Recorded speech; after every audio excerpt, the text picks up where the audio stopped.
श्री वाहिगुरु साहिब जी। जियाहो मैले बाहरहो निर्मल। ਜਿਹੜੇ ਪੁਰਖ ਹਿਰਦੇ ਅੰਦਰੋਂ ਕਾਮ ਕ੍ਰੋਧ ਆਦਿਕ ਵਿਕਾਰਾਂ ਕਰਕੇ ਮਲੀਨ ਹਨ, ਪਰ ਬਾਹਰੋਂ ਸੁੰਦਰ ਬਸਤਰ ਪਹਿਨ ਕੇ ਦਿਖਾਵੇ ਮਾਤਰ ਚੰਗੇ ਕਰਮ ਕਰਨ ਕਰਕੇ ਨਿਰਮਲ ਸ਼ੁੱਧ ਉਜਲ ਜੀਵਨ ਵਾਲੇ ਦਿਸਦੇ ਹਨ। ਬਾਹਰਹੁ ਨਿਰਮਲ ਜਿਆਹੁ ਤਾ ਮੈਲੇ। ਜਿਹੜੇ ਪੁਰਖ ਬਾਹਰੋਂ ਨਿਰਮਲ ਉਜਲ ਕਰਮ ਕਰਨ ਵਾਲੇ ਦਿਸਦੇ ਨੇ, ਪਰ ਜੀਉ ਹਿਰਦੇ ਵਿੱਚ ਤਾਂ ਵਿਕਾਰਾਂ ਨੂੰ ਭੋਗਣ ਦੀ ਜਾਂ ਹਿਰਦੇ ਅੰਦਰ ਤਾਂ ਮੰਦ ਵਾਸ਼ਨਾ ਦੀ ਮਲੀਨਤਾ ਹੈ। ਜਨਮ ਜੂਐ ਹਾਰਿਆ। ਤਿੰਨਾਂ ਪੁਰਖਾਂ ਨੇ ਤਾਂ ਆਪਣਾ ਮਨੁੱਖਾ ਜਨਮ ਵਿਸ਼ਿਆਂ ਰੂਪ ਜੂਏ ਵਿੱਚ ਹਾਰ ਦਿੱਤਾ ਹੈ। ਗੁਰਮੁਖ ਲਾਹਾ ਲੈ ਗਏ, ਮਨਮੁਖ ਚੱਲੇ ਮੂਲ ਗਵਾਏ ਜੀਓ। ਚੱਲੇ ਜੁਆਰੀ ਦੋਏ ਹੱਥ ਝਾਰ। ਜਿਸ ਵਕਤ ਭਾਈ ਮਰਦਾਨਾ ਸਾਹਿਬ ਜੀ ਜੋਤੀ ਜੋਤ ਸਮਾ ਗਏ, ਧੰਨ ਸਤਿਗੁਰੂ ਧੰਨ ਸ੍ਰੀ ਗੁਰੂ ਨਾਨਕ ਦੇਵ ਸਾਹਿਬ ਰਾਏ ਭੋਏ ਦੀ ਤਲਵੰਡੀ ਨਨਕਾਣਾ ਸਾਹਿਬ ਸੇ ਵਿਖੇ ਪਹੁੰਚੇ। ਭਾਈ ਮਰਦਾਨਾ ਜੀ ਦੇ ਘਰ ਜਾ ਕੇ ਸੁਨੇਹਾ ਦਿੱਤਾ ਕਿ ਭਾਈ ਮਰਦਾਨਾ ਜੀ ਜੋਤੀ ਜੋਤ ਸਮਾ ਗਏ ਨੇ। ਉਹਨਾਂ ਦੇ ਪੁੱਤਰ ਸਜਾਦੇ ਨੂੰ ਗੁਰੂ ਸਾਹਿਬ ਨੇ ਆਪਣੇ ਨਾਲ ਲੈ ਲਿਆ। ਆਖਿਆ ਚੱਲ ਭਾਈ, ਜਿਸ ਜਗ੍ਹਾ 'ਤੇ ਭਾਈ ਮਰਦਾਨਾ ਜੀ ਜੋਤੀ ਜੋਤ ਸਮਾਏ ਨੇ, ਤੈਨੂੰ ਉਸ ਜਗ੍ਹਾ 'ਤੇ ਅਸਥਾਪਨ ਕਰਕੇ ਗੱਦੀ ਨਸ਼ੀਨ ਬਣਾਈਏ, ਤੈਨੂੰ ਮੰਜੀ ਦੇਈਏ, ਤੂੰ ਗੁਰਸਿੱਖੀ ਦਾ ਧਰਮ ਦਾ ਪ੍ਰਚਾਰ ਕਰੀਂ। ਜਦ ਮਹਾਰਾਜ ਨਨਕਾਣਾ ਸਾਹਿਬ ਤੋਂ ਲੈ ਕੇ ਸਜਾਦੇ ਨੂੰ ਤੁਰੇ ਤਾਂ ਰਸਤੇ ਵਿੱਚ ਤੁਲੰਬੇ ਸ਼ਹਿਰ ਵਿਖੇ, ਕਿਉਂਕਿ ਭਾਈ ਮਰਦਾਨਾ ਜੀ ਦੀ ਗੱਦੀ ਦਾ ਵਾਰਸ ਸਜਾਦਾ ਸੀ, ਇਸ ਲਈ ਜੋ ਭਾਈ ਮਰਦਾਨਾ ਜੀ ਦੀ ਸੇਵਾ ਗੁਰੂ ਘਰ ਵਿੱਚ ਰਹੀ, ਉਹੀ ਸੇਵਾ ਹੁਣ ਸਜਾਦੇ ਦੀ ਲੱਗ ਗਈ। ਜਦ ਵੀ ਕਿਸੇ ਦਾ ਭਲਾ ਕਰਨਾ ਹੁੰਦਾ ਤਾਂ ਭਾਈ ਮਰਦਾਨਾ ਜੀ ਨੂੰ ਭੁੱਖ ਲੱਗਦੀ ਜਾਂ ਪਿਆਸ ਲੱਗਦੀ, ਇੰਝ ਹੀ ਸਜਾਦੇ ਨੂੰ ਭੁੱਖ ਪਿਆਸ ਲੱਗੀ। ਕਹਿਣ ਲੱਗਾ ਜੀ ਉਹ ਸਾਹਮਣੇ ਧਰਮਸ਼ਾਲਾ ਜਾਪਦੀ ਹੈ, ਮੈਂ ਕੁਝ ਉੱਥੋਂ ਖਾ ਪੀ ਆਵਾਂ। ਗੁਰੂ ਸਾਹਿਬ ਜੀ ਕਹਿਣ ਲੱਗੇ, ਸਜਾਦਿਆ ਇੱਥੋਂ ਦੇ ਲੋਕ ਚੰਗੇ ਨਹੀਂ ਜਾਪਦੇ, ਜਲਦੀ ਵਾਪਸ ਆ ਜਾਈਂ, ਬਹੁਤਾ ਚਿਰ ਨਾ ਠਹਿਰੀ। ਕਹਿੰਦਾ ਜੀ ਸਤ ਬਚਨ। ਜਿਸ ਵਕਤ ਸਜਾਦਾ ਅੰਦਰ ਗਿਆ ਤਾਂ ਉੱਥੇ ਇੱਕ ਪੰਡਤ ਸੀ, ਜਿਹਨੇ ਬੋਦੀ ਰੱਖੀ ਹੋਈ ਹੈ, ਮੱਥੇ ਉੱਪਰ ਤਿੰਨ ਤਿਲਕ ਲਾਏ ਹੋਏ ਨੇ ਤੇ ਚਿੱਟੇ ਜਿਣਕੇ ਕੱਪੜੇ, ਮੈਲੇ ਚਿੱਤ ਕਠੋਰ ਜੀਓ। ਤਿੰਨ ਮੁਖ ਨਾਮ ਨਾ ਉਪਜੈ, ਸੇ ਪਸ਼ੂਆ ਸੇ ਢੋਰ ਜੀਓ। ਡੰਗਰ ਹੈ, ਢੋਰ ਪਸ਼ੂ ਹੈ ਜੀਵਨ ਪੱਖੋਂ, ਪਰ ਕੱਪੜੇ ਐ ਕੁੱਕੜ ਵਾਂਗ ਖੰਭ ਖਿਲਾਰੇ ਹੋਏ ਨੇ, ਚਿੱਟੇ ਪਾਏ ਹੋਏ ਨੇ। ਲੋਕਾਂ ਨੂੰ ਫਸਾਉਣ ਵਾਸਤੇ ਮੰਦਰ ਵੀ ਬਣਾਇਆ ਹੋਇਆ ਅਤੇ ਮੁਸਲਮਾਨਾਂ ਲਈ ਮਸਜਿਦ ਵੀ ਬਣਾਈ ਹੋਈ ਹੈ, ਤਾਂ ਕਿ ਉਹਨਾਂ ਨੂੰ ਭੁਲੇਖਾ ਪਵੇ ਵੀ ਇਹ ਬੰਦਾ ਧਰਮੀ ਹੈ। ਧਰਮਸ਼ਾਲਾ ਬਣਾ ਕੇ ਰਾਤ ਨੂੰ ਵਿਸ਼ਰਾਮ ਦਿੰਦਾ ਹੈ, ਅੱਧੀ ਰਾਤ ਨੂੰ ਕੱਪੜੇ ਲਵਾ ਕੇ ਸਭ ਕੁਝ ਲੁੱਟ ਕੇ ਮਾਰ ਕੇ ਖੂਹ 'ਚ ਸੁੱਟ ਦਿੰਦਾ। ਇਸ ਤਰ੍ਹਾਂ ਦਾ ਭੈੜਾ ਜੀਵਨ ਹੈ। ਕਬੀਰ ਜੀ ਨੇ ਵੀ ਹਦਾਇਤ ਕੀਤੀ ਹੈ ਕਿ ਇਹ ਗੁਰਮੁਖ ਪਿਆਰਿਓ, ਜੇ ਕਿਤੇ ਰਾਤ ਰਹਿਣਾ ਹੈ ਕਿਸੇ ਗ੍ਰਸਤੀ ਬੰਦੇ ਦਾ ਘਰ ਚੁਣ ਲਓ, ਜਿਹੜਾ ਬੱਚੇ ਵਾਲਾ ਬਾਲ ਬੱਚੇਦਾਰ ਗ੍ਰਸਤੀ ਬੰਦਾ, ਉਹ ਸਗੋਂ ਇੱਜ਼ਤ ਪੱਤ ਵਾਲਾ ਹੁੰਦਾ। ਕਿਸੇ ਸਾਧੂ ਸੰਤ ਦੇ ਚੁੰਗਲ 'ਚ ਨਾ ਫਸ ਜਾਇਓ, ਡੇਰਿਆਂ ਡੂਰੀਆਂ 'ਚ ਨਾ ਚਲੇ ਜਾਇਓ, ਪਤਾ ਨਹੀਂ ਉੱਥੇ ਕੀ ਬਣ ਜਾਏ। ਸੰਤਾਂ ਤੋਂ ਬਚ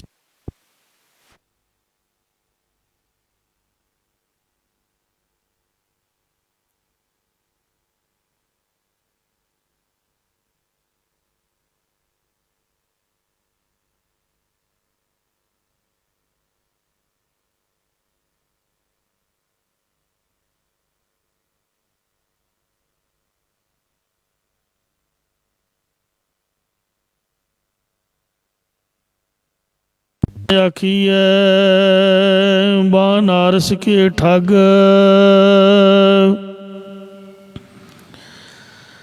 ਆਸਾ ਰਾਗ ਦੇ ਵਿੱਚ ਇਹ ਕਬੀਰ ਸਾਹਿਬ ਜੀ ਦਾ ਸ਼ਬਦ ਹੈ। ਆਸਾ ਰਾਗ ਦੇ ਵਿੱਚ ਆਸਾ ਗੱਜ ਸਾਢੇ ਤੈ ਤੈ ਧੋਤੀਆਂ ਤੇਹਰੇ ਪਾਇਨ ਤਗ। ਗਲੀ ਜਨਾ ਜਪ ਮਾਲੀਆਂ ਲੋਟੇ ਹੱਥ ਨੇ ਬੱਗ। ਓਏ ਹਰ ਕੇ ਸੰਤ ਨ ਆਖੀਐ ਬਾਨਾਰਸ ਕੇ ਠੱਗ।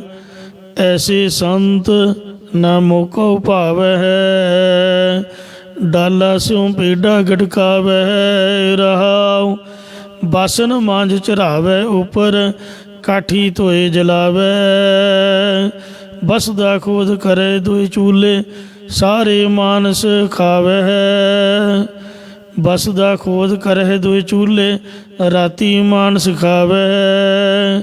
ਓਏ ਅਪਰਾਧੀ ਫਿਰੈ ਓਏ ਪਾਪੀ ਸਦਾ ਫਿਰੇ ਅਪਰਾਧੀ ਮੁਖੋਂ ਪਰਸ ਕਹਾਵੈ। ਇਉਂ ਆਪਦੇ ਆਪ ਨੂੰ ਮੁਖੋਂ ਪਰਸ ਕਹਾਉਂਦੇ ਹਨ ਅਤੇ ਉਹ ਪਾਪੀ ਅਪਰਾਧੀ ਬਣ ਕੇ ਅਪਰਾਧ ਕਰਦੇ ਫਿਰਦੇ ਹਨ। ਲੱਕੜਾਂ ਧੋ ਕੇ ਜਲਾਉਂਦੇ ਨੇ ਅਤੇ ਮਿੱਟੀ ਪੁੱਟ ਕੇ ਚੁੱਲ੍ਹੇ ਬਣਾਉਂਦੇ ਨੇ। ਇਉਂ ਆਪਦੇ ਆਪ ਨੂੰ ਸੁਚਮਤਾ ਵਾਲੇ ਅਖਮਾਉਂਦੇ ਹਨ, ਪਰ ਹੈ ਲੋਕਾਂ ਨੂੰ ਠੱਗਦੇ।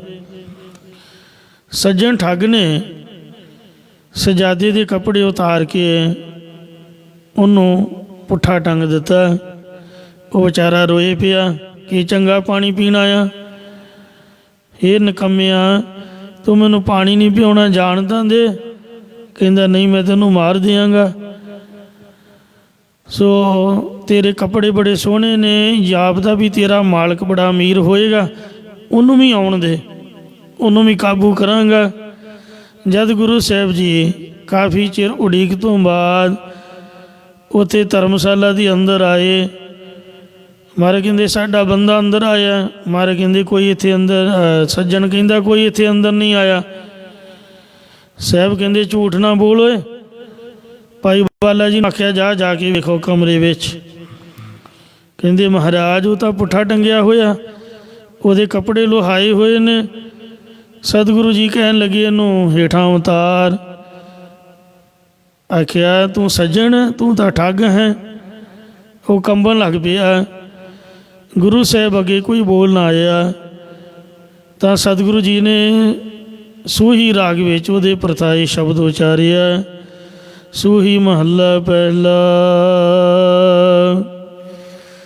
ਉਜਲ ਕਹਿਹਾਂ ਚਿਲਕਣਾ ਕੋਟਮ ਕਾਲੜੀ ਮਸ। ਤੋਤਿਆਂ ਝੂਠ ਨ ਉਤਰੈ ਜੇ ਸੋ ਧੂਵਾਂ ਤਿਸ। ਸੱਜਣ ਸੇਈ ਨਾਲ ਮੈਂ ਚੱਲਦਿਆਂ ਨਾਲ ਚਲਨ। ਜਿੱਥੇ ਲੇਖਾ ਮੰਗੀਐ ਤਿੱਥੇ ਖੜੇ ਦਿਸਨ। ਕਹਿੰਦਾ ਭਾਂਡਾ ਵੇਖਣ ਨੂੰ ਬੜਾ ਉਜਲ ਹੁੰਦਾ ਹੈ, ਪਰ ਹੁੰਦੀ ਉਹਦੇ ਵਿੱਚ ਕਾਲਖ ਹੈ, ਕਾਲਾ ਹੁੰਦਾ ਹੈ। ਜਿੰਨਾ ਮਰਜ਼ੀ ਉਹਨੂੰ ਧੋ ਕੇ ਮਾਂਜ ਕੇ ਸਾਫ਼ ਕਰੋ, ਹੱਥ ਲਾਓਗੇ ਹੱਥ ਕਾਲੇ ਕਰ ਦੇਵੇਗਾ। ਤੋ ਇੰਜ ਜਿਹੜਾ ਤੇਰਾ ਜੀਵਨ ਹੈ ਕਹਿੰਦੇ ਭਾਂਡੇ ਦੀ ਤਰ੍ਹਾਂ ਅੰਦਰੋਂ ਕਾਲਾ ਹੈ, ਬਾਹਰੋਂ ਤੋਂ ਲਿਸ਼ਕ ਪੁਸ਼ਕ ਵਾਲਾ ਧਰਮੀ ਮਖੌਟਾ ਪਾਇਆ ਹੋਇਆ। ਤੂੰ ਸੱਜਣ ਨਹੀਂ ਹੈ, ਤੂੰ ਠੱਗ ਹੈ। ਕਹਿੰਦਾ ਜੀ ਮੈਨੂੰ ਮਾफ़ ਕਰੋ, ਮੇਰਾ ਭਲਾ ਕਰੋ। ਗੁਰੂ ਸਾਹਿਬ ਕਹਿਣ ਲੱਗੇ ਸੱਜਣਾ ਵਰਗਾ ਜੀਵਨ ਬਣਾ। ਸੱਜਣ ਸੇਈ ਨਾਲ ਮੈਂ ਚਲਦਿਆਂ ਨਾਲ ਚਲਨ। ਜਿੱਥੇ ਲੇਖਾ ਮੰਗੀ ਹੈ ਤਿੱਥੇ ਖੜੇ ਦਸਨ। ਕੋਠੇ ਮੰਡਪ ਬਾੜੀਆਂ ਪਾਸੋਂ ਚਿਤਵੀ ਆਹ ਢੱਠੀਆਂ ਕੰਮ ਨਾ ਆਮਣੀ ਵਿੱਚੋਂ ਸਕਣੀ ਆਹ। ਆ ਜਿਹੜੀਆਂ ਮਹਿਲ ਮਾੜੀਆਂ ਨੇ ਇਹ ਵੇਖਣ ਨੂੰ ਹੀ ਜਾਪਦੀਆਂ ਨੇ, ਢੱਠੀਆਂ ਕਿਸੇ ਕੰਮ ਨਹੀਂ ਆਉਣੀਆਂ। ਆ ਨਹੀਂ ਯਕੀਨ ਦਾ ਸੁਹਾਣੇ ਦਾ ਕਿਲ੍ਹਾ ਜਾ ਕੇ ਵੇਖ ਆਇਓ। ਫੀਤਾ ਫੀਤਾ ਹੋਇਆ ਪਿਆ, ਸਭ ਖੰਡਰਾਤ ਹੋਇਆ ਪਿਆ। ਗਵਾਲੀਅਰ ਦੇ ਕਿਲ੍ਹੇ ਵਿੱਚ ਮੈਂ 2 ਵਾਰ ਗਿਆ। ਰਾਤ ਨੂੰ ਤਾਂ ਕੀ ਦਿਨੇ ਵੀ ਤੁਹਾਨੂੰ ਡਰ ਲੱਗੂਗਾ। ਜਿੰਨਾ ਚਿਰ ਬਹੁ ਗਿਣਤੀ ਸੰਗਤ ਨਾ ਹੋਵੇ ਉਹਨਾਂ ਚਿਰ ਅੰਦਰ ਨਹੀਂ ਬੰਦਾ ਜਾਂਦਾ। ਅੰਦਰੋਂ ਭਾਂ ਭਾਂ ਕਰਦਾ ਜਿਸ ਤਰ੍ਹਾਂ ਭੂਤਾਂ ਪ੍ਰੇਤਾਂ ਵਾਲੀ ਜਗ੍ਹਾ ਹੋਵੇ। ਕਿਸੇ ਸਮੇਂ ਵਾਲੀਸ਼ਾਨ ਕਿਲ੍ਹਾ ਸੀਗਾ, ਪਰ ਗੁਰਦੁਆਰੇ ਰੌਣਕਾਂ ਲੱਗੀਆਂ ਹੋਈਆਂ ਨੇ ਜਿੱਥੇ ਰੱਬ ਦਾ ਨਾਮ ਹੈ, ਭਜਨ ਕੀਰਤਨ ਹੈ।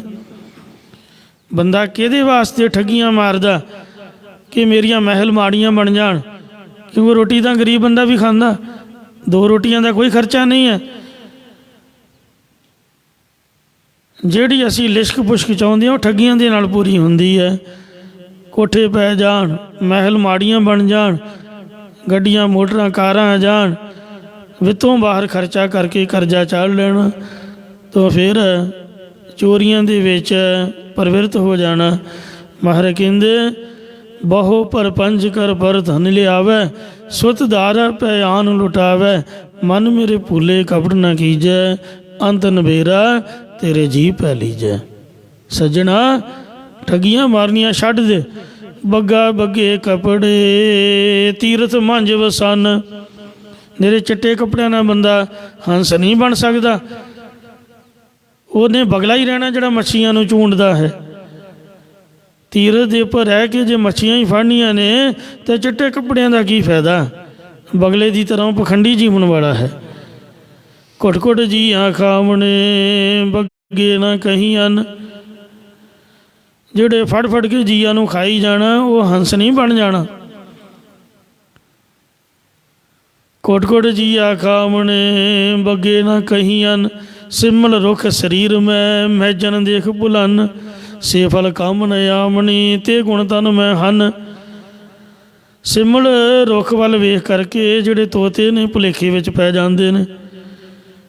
ਉਹ ਜਦੋਂ ਚੁੰਝ ਮਾਰਦੇ ਵਿੱਚ ਹੀ ਫਸ ਜਾਂਦੀ ਚੁੰਝ, ਇੰਨਾ ਸਖਤ ਫਲ ਹੁੰਦਾ। ਫਲ ਫਿੱਕੇ ਫੁੱਲ ਬੱਕ ਬਕੇ। ਸ਼ਲੋਕ ਮਹੱਲਾ ਪਹਿਲਾ।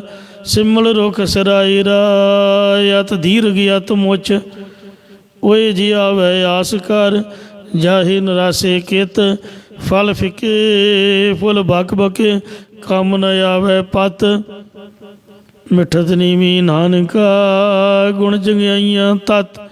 ਚਿੱਟੇ ਕੱਪੜੇ ਪਾ ਕੇ ਉੱਚੇ ਲੰਮੇ ਜਵਾਨ ਸਾਧੂ ਸੰਤਾਂ ਵਾਲਾ ਰੂਪ ਬਣਾ ਕੇ ਤੇ ਪਰ ਜਿਹੜੇ ਕਰਮ ਨੇ ਉਹ ਸਹੀ ਨਹੀਂ ਹੋਣ ਤਾਂ ਫਿਰ ਫਲ ਅਤੇ ਫੁੱਲਾਂ ਦੀ ਤਰ੍ਹਾਂ, ਜਿਸ ਤਰ੍ਹਾਂ ਸਿਮਲ ਦੇ ਫਲ ਫਿੱਕੇ ਅਤੇ ਫੁੱਲ ਬੱਕ ਬਕੇ, ਉਹ ਪੰਛੀਆਂ ਦੇ ਕੰਮ ਨਹੀਂ ਆਉਂਦੇ, ਨਾ ਉਹਦੀ ਛਾਂ ਹੁੰਦੀ ਹੈ। ਇੰਝ ਜੇ ਬੰਦੇ ਦੇ ਜੀਵਨ ਵਿੱਚ ਗੁਣ ਨਹੀਂ, ਕਿਸੇ ਦੇ ਪਰਉਪਕਾਰ ਨਹੀਂ, ਕਿਸੇ ਦੇ ਕੰਮ ਨਹੀਂ ਆਇਆ, ਸੇਵਾ ਨਹੀਂ, ਸਿਮਰਨ ਨਹੀਂ, ਤਾਂ ਉੱਚਾ ਲੰਮਾ ਕੱਦ ਕੱਟ ਵਧਾਇਆ, ਚਿੱਟੇ ਕੱਪੜੇ ਪਾਏ ਕਿਸ ਕੰਮ ਨੇ, ਕਿਸੇ ਕੰਮ ਨਹੀਂ ਹਨ। ਅੰਦਲੇ ਭਾਰ ਉਠਾਇਆ ਡੂਗਰ ਵਾਟ ਬਹੁਤ। ਇੰਝ ਗੁਰੂ ਮਹਾਰਾਜ ਨੇ ਉਹਨੂੰ ਲਾਹਨਤਾਂ ਪਾਈਆਂ। ਉਹਨੂੰ ਸ਼ਰਮ ਆਈ, ਕਹਿਣ ਲੱਗਾ ਜੀ ਮੈਨੂੰ ਮਾਫ ਕਰ ਦਿਓ। ਸੱਚੇ ਪਾਤਸ਼ਾਹ ਕਹਿਣ ਲੱਗੇ ਸਾਧੂ ਸੰਤਾਂ ਵਾਲਾ ਲਿਬਾਸ ਬਣਾ ਕੇ ਅਤੇ ਸੰਤਾਂ ਵਾਲਾ ਜੀਵਨ ਰੱਖਣਾ ਚਾਹੀਦਾ ਭਾਈ। ਤੋ ਗੁਰੂ ਸਾਹਿਬ ਸ੍ਰੀ ਗੁਰੂ ਅਮਰਦਾਸ ਜੀ ਫਰਮਾਨ ਕਰਦੇ ਹਨ, ਜੀਅਹੁ ਮੈਲੇ ਬਾਹਰਹੁ ਨਿਰਮਲ। ਜਿਹੜੇ ਪੁਰਖ ਸੱਜਣ ਠੱਗ ਵਾਂਗ ਹਿਰਦੇ ਦੇ ਅੰਦਰੋਂ ਕਾਮ ਕ੍ਰੋਧ ਆਦਿਕ ਵਿਕਾਰਾਂ ਕਰਕੇ ਮੈਲੇ ਅਤੇ ਬਾਹਰੋਂ ਸੁੰਦਰ ਕੱਪੜੇ ਪਹਿਨ ਕੇ ਦਿਖਾਵੇ ਮਾਤਰ ਚੰਗੇ ਕਰਮ ਕਰਨ ਕਰਕੇ ਸ਼ੁੱਧ ਉਜਲ ਜੀਵਨ ਵਾਲੇ ਦਿਸਦੇ ਹਨ। ਬਾਹਰਹੁ ਨਿਰਮਲ ਜੀਅਹੁ ਤਾ ਮੈਲੇ। ਜਿਹੜੇ ਪੁਰਖ ਬਾਹਰੋਂ ਦਾ ਉਜਲ ਕਰਮ ਕਰਨ ਵਾਲੇ ਦਿਖਦੇ ਨੇ, ਨਹਾ ਧੋ ਕੇ ਤਿਲਕ ਲਾ ਲੈਣੇ। ਸੋ ਜਿਵੇਂ ਸਤਿਗੁਰੂ ਨਾਨਕ ਦੇਵ ਪਾਤਸ਼ਾਹ ਜੀ ਨੇ ਸਹਿਸਕ੍ਰਿਤੀ ਸ਼ਲੋਕਾਂ ਵਿੱਚ ਆਸਾ ਦੀ ਵਾਰ ਵਿੱਚ ਵੀ ਉਚਾਰੀ ਹੈ। ਕਹਿੰਦੇ ਪੜ੍ਹ ਪੁਸਤਕ ਸੰਧਿਆ ਬਾਦੰ, ਸਿਲ ਪੂਜਸ ਬਗਲ ਸਮਾਦੰ, ਮੁਖ ਝੂਠ ਵਿਭੂਖਣ ਸਾਰੰ, ਗਲ ਮਾਲਾ ਤਿਲਕ ਲਲਾਟੰ, ਦੋਇ ਧੋਤੀ ਬਸਤਰ ਕਪਾਟੰ, ਜੋ ਜਾਨਸ ਬ੍ਰਹਮ ਕਰਮੰ, ਸਾ ਫੋਕਟ ਨਿਸ਼ਚੈ ਕਰਮੰ, ਕਉ ਨਾਨਕ ਨਿਸ਼ਚੋ ਧਿਆਵੈ, ਬਿਨ ਸਤਿਗੁਰ ਬਾਟ ਨਾ ਪਾਵੈ। ਨੇਹ ਫਲੰਗ ਤਸ ਜਨਮਸ, ਪੈਰ 'ਚ ਅੱਧਾ ਜਾਈਆ ਹੈ, ਤੱਸਿਆ ਮੱਸਿਆ ਨਹੀਂ ਬੋਲਣਾ। ਸੋ ਜਿਵੇਂ ਚੌਪਈ ਸਾਹਿਬ ਦੇ ਵਿੱਚ ਵੀ ਅੱਖਰ ਆਉਂਦੇ ਨੇ, ਸੰਘਰੀਆ ਉਬਰੀਆ ਇਤਿਆਦਿਕ। ਸੋ ਨਿਫਲੰ ਤਸ ਜਨਮਸ ਜਾਵਦ ਬ੍ਰਹਮਣ ਬਿੰਦਤੇ ਸਾਗਰੰ ਸੰਸਾਰ ਰਸ ਗੁਰ ਪ੍ਰਸਾਦੀ ਤਰਹਿ ਕੇ। ਤਿੰਨਾਂ ਮਨੁੱਖਾਂ ਦਾ ਮਨੁੱਖਾ ਜਨਮ ਨਿਸਫਲ ਹੈ ਉਹਨਾਂ ਚਿਰ ਜਿੰਨਾ ਚਿਰ ਉਹ ਬ੍ਰਹਮ ਨੂੰ ਨਹੀਂ ਜਾਣਦੇ, ਅਤੇ ਜਦੋਂ ਬ੍ਰਹਮ ਨੂੰ ਜਾਣ ਲੈਂਦੇ ਨੇ ਤਾਂ ਮਨੁੱਖਾ ਜਨਮ ਸਫਲ ਹੈ। ਜੇ ਬ੍ਰਹਮ ਦੇ ਕਰਮ ਕਰਦੇ ਨੇ ਤਾਂ ਹੀ ਬ੍ਰਾਹਮਣ ਕਹਾ ਸਕਦੇ ਹਨ, ਨਹੀਂ ਤਾਂ ਪੁਸਤਕਾਂ ਦੇ ਪੜ੍ਹਨੇ ਕਰਕੇ, ਤਿਲਕ ਲਾਉਣ ਕਰਕੇ ਕੋਈ ਪੰਡਤ ਜਾਂ ਸਾਧੂ ਨਹੀਂ ਬਣ ਸਕਦਾ। ਇਉਂ ਸੋ ਬਾਹਰੋਂ ਤਾਂ ਉਜਲ ਕਰਮ ਕਰਨ ਵਾਲੇ ਦਿਖਦੇ, ਪਰ ਹਿਰਦੇ ਵਿੱਚ ਵਿਕਾਰਾਂ ਨੂੰ ਭੋਗਣ ਦੀ, ਅੰਦਰ ਤਾਂ ਮੰਦ ਵਾਸ਼ਨਾ ਦੀ ਮਲੀਨਤਾ ਹੈ। ਜਨਮ ਜੂਐ ਹਾਰਿਆ। ਤਿੰਨਾਂ ਪੁਰਖਾਂ ਨੇ ਆਪਣਾ ਮਨੁੱਖਾ ਜਨਮ ਵਿਸ਼ਿਆਂ ਰੂਪ ਜੂਏ ਦੇ ਵਿੱਚ ਹਾਰ ਦਿੱਤਾ ਹੈ। ਇੰਜ ਭਾਈ ਮਰਦਾਨਾ ਜੀ ਦੇ ਜੋਤੀ ਜੋਤ ਸਮਾਉਣ ਤੋਂ ਉਪਰੰਤ ਸਤਿਗੁਰੂ ਨਾਨਕ ਦੇਵ ਮਹਾਰਾਜ ਨੇ ਰਾਏ ਭੋਜ ਦੀ ਤਲਵੰਡੀ ਵਿੱਚੋਂ ਉਸ ਦੇ ਵੱਡੇ ਸਪੁੱਤਰ ਸਾਹਿਬਜ਼ਾਦਾ ਸਜਾਦਾ ਜੀ ਨੂੰ ਨਾਲ ਲੈ ਕੇ ਉਹਦੇ ਬਹਾਨੇ ਨਾਲ ਜਦ ਉਹਨੂੰ ਭੁੱਖ ਅਤੇ ਪਿਆਸ ਨੇ ਤੰਗ ਕੀਤਾ, ਉਹ ਸੱਜਣ ਠੱਗ ਦੀ ਧਰਮਸ਼ਾਲਾ ਵਿੱਚ ਗਿਆ ਅਤੇ ਉਹਨੇ ਵਸਤਰ ਉਤਾਰ ਕੇ ਉਹਨੂੰ ਪੁੱਠਾ ਟੰਗ ਲਿਆ। ਤਾਂ ਗੁਰੂ ਮਹਾਰਾਜ ਜੀ ਉਹਨੂੰ ਛਡਾਉਣ ਵਾਸਤੇ ਗਏ।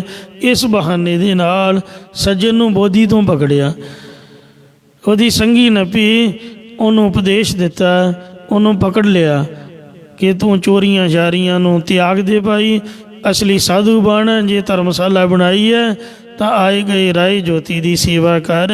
ਘਰ ਆਇਆ ਪ੍ਰਾਹੁਣਾ ਪਰਮੇਸ਼ਰ ਦਾ ਰੂਪ ਹੁੰਦਾ। ਜਿਹੜਾ ਪ੍ਰਾਹੁਣੇ ਨੂੰ ਮਾਰ ਦੇਣਾ ਜਾਂ ਠੱਗ ਲੈਣਾ, ਇਹ ਰੱਬ ਨਾਲ ਠੱਗੀ ਮਾਰਨ ਦੇ ਤੁੱਲ ਹੈ। ਇਸ ਲਈ ਸੋ ਜਿਹੜਾ ਅਭਿਆਗਤ ਹੈ ਉਹਦੀ ਸੇਵਾ ਕਰਨੀ, ਜਿਹੜਾ ਪੱਕਾ ਬੰਦਾ ਰਹਿ ਰਿਹਾ ਉਹਦਾ ਫਰਜ਼ ਬਣਦਾ ਹੈ।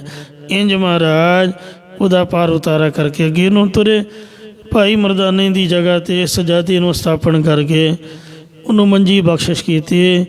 ਇੰਜ ਮਹਾਰਾਜ ਕਹਿੰਦੇ ਨੇ ਕਿ ਜੇ ਸੋ ਇਨਸਾਨ ਮਹਾਰਾਜ ਨੇ ਬੰਦਾ ਬਣਾਇਆ, ਬੰਦਿਆਂ ਵਰਗੇ ਕਰਮ ਕਰੇ, ਇਹਦੇ ਨਾਲੋਂ ਤਾਂ ਪਸ਼ੂ ਚੰਗਾ। ਪਸ਼ੂ ਮਿਲੇ ਚੰਗਿਆਈਆਂ, ਖੜ ਖਾਵੇ ਅੰਮ੍ਰਿਤ ਦੇ, ਨਾਮ ਹੀ ਹੋਣੇ ਆਦਮੀ, ਤ੍ਰਿਗ ਜੀਵਨ ਕਰਮ ਕਰੇ। ਜੇ ਮਨੁੱਖਾ ਸਰੀਰ ਪਾ ਕੇ ਵੀ ਪਸ਼ੂਆਂ ਵਰਗੇ ਕਰਮ ਨਹੀਂ ਤਿਆਗੇ ਤਾਂ ਕਰਤੂਤ ਪਸ਼ੂ ਕੀ ਮਾਨਸ ਜਾਤ ਲੋਕ ਪ੍ਰਚਾਰਾ ਕਰੇ ਦਿਨ ਰਾਤ। ਮਨੁੱਖ ਬਣਨ ਦਾ ਕੋਈ ਲਾਭ ਨਹੀਂ ਹੈ। ਮਨੁੱਖ ਵਿੱਚ ਇਹੀ ਗੁਣ ਹੈ ਕਿ ਉਹ ਸੱਤ ਬੋਲੇ, ਸੰਤੋਖੀ ਹੋਵੇ, ਧੀਰਜ ਰੱਖੇ, ਧਰਮੀ ਹੋਵੇ, ਗੁਰਮਤਿ ਵਿਚਾਰ ਮੁਤਾਬਕ ਆਪਦੇ ਜੀਵਨ ਨੂੰ ਢਾਲਣਾ ਕਰੇ। ਨਹੀਂ ਤਾਂ ਮਨੁੱਖਾ ਜਨਮ ਨਿਸਫਲ ਹੈ। ਆਇਆ ਸਫਲ ਤਾਹੂ ਕੋ ਗਣੀਐ, ਜਾਸ ਰਸਨ ਹਰ ਹਰ ਜਸ ਪਣੀਐ। ਸੋ ਸਫਲ ਸਫਲ ਭਾਈ ਸਫਲ ਯਾਤਰਾ, ਆਮਣ ਜਾ ਰਹੇ ਮਿਲੇ ਸਦਾ। ਗੁਰਖਾਂ ਦਾ ਆਉਣਾ ਸਫਲ ਹੈ। ਅਤੇ ਆਇਓ ਸੁਨਨ ਪੜ੍ਹਨ ਕੋ ਬਾਣੀ, ਨਾਮ ਲੱਗੇ ਅਨ ਲਾਲਚ, ਬਿਰਥਾ ਜਨਮ ਪੁਰਾਣੀ। ਜੇ ਬਾਣੀ ਨਹੀਂ ਪੜ੍ਹੀ, ਨਾਮ ਨਹੀਂ ਜਪਿਆ, ਸੇਵਾ ਨਹੀਂ ਕੀਤੀ, ਤਾਂ ਮਨੁੱਖਾ ਜਨਮ ਵਿਸ਼ਿਆਂ ਦੇ ਜੂਏ ਵਿੱਚ ਹਾਰ ਦਿੱਤਾ ਸਮਝ ਲਓ। ਸਨਾ ਵੱਡਾ ਰੋਗ ਲੱਗਾ। ਉਹਨਾਂ ਨੂੰ ਰਸਾ ਕਸਾਂ ਦੀ ਭੋਗਣ ਦੀ ਤ੍ਰਿਸ਼ਨਾ ਦਾ ਵੱਡਾ ਰੋਗ ਲੱਗ ਗਿਆ ਹੈ। ਮਰਨ ਮਨ ਹੋਵੇ ਸਾਰਿਆ। ਜਿਸ ਕਰਕੇ ਉਹਨਾਂ ਨੇ ਆਪਣੇ ਮਨ ਹਿਰਦੇ ਵਿੱਚੋਂ ਮੌਤ ਨੂੰ ਭੁਲਾ ਛੱਡਿਆ ਹੈ। ਵੇਦਾਂ ਦੇ ਵਿੱਚ ਜੋ ਪਰਮੇਸ਼ਰ ਦਾ ਉੱਤਮ ਨਾਮ ਹੈ, ਉਹ ਸੁਣ ਹੈ ਨਾਹੀ। ਪੰਡਤ ਉਹ ਤਾਂ ਸੁਣਦੇ ਨਹੀਂ ਹਨ, ਤੇ ਵੇਦਾਂ ਵਿੱਚ ਦ੍ਰਿੜਾਏ ਕੰਮਕਾਂਡ ਦੇ ਝਮੇਲਿਆਂ ਵਿੱਚ ਫਸੇ ਹੋਏ ਇਉਂ ਸੰਸਾਰ ਦੇ ਵਿੱਚ ਤੁਰੇ ਫਿਰਦੇ ਹਨ। ਜਿਵੇਂ ਭੂਤ ਨੇ ਤੁਰੇ ਫਿਰਦੇ ਹਨ। ਵਾਹ ਜਾਤ ਹਵਾ ਦੀ ਤਰ੍ਹਾਂ ਇੱਧਰੋਂ ਉਧਰ, ਉੱਧਰੋਂ ਇੱਧਰ, ਜਾਂ ਭੂਤਨੀਆਂ ਵਾਂਗ ਸੰਸਾਰ ਵਿੱਚ ਤੁਰੇ ਫਿਰਦੇ ਹਨ। ਬਿਨ ਨਾਮੈ ਜਗ ਕਮਲਾ ਫਿਰ।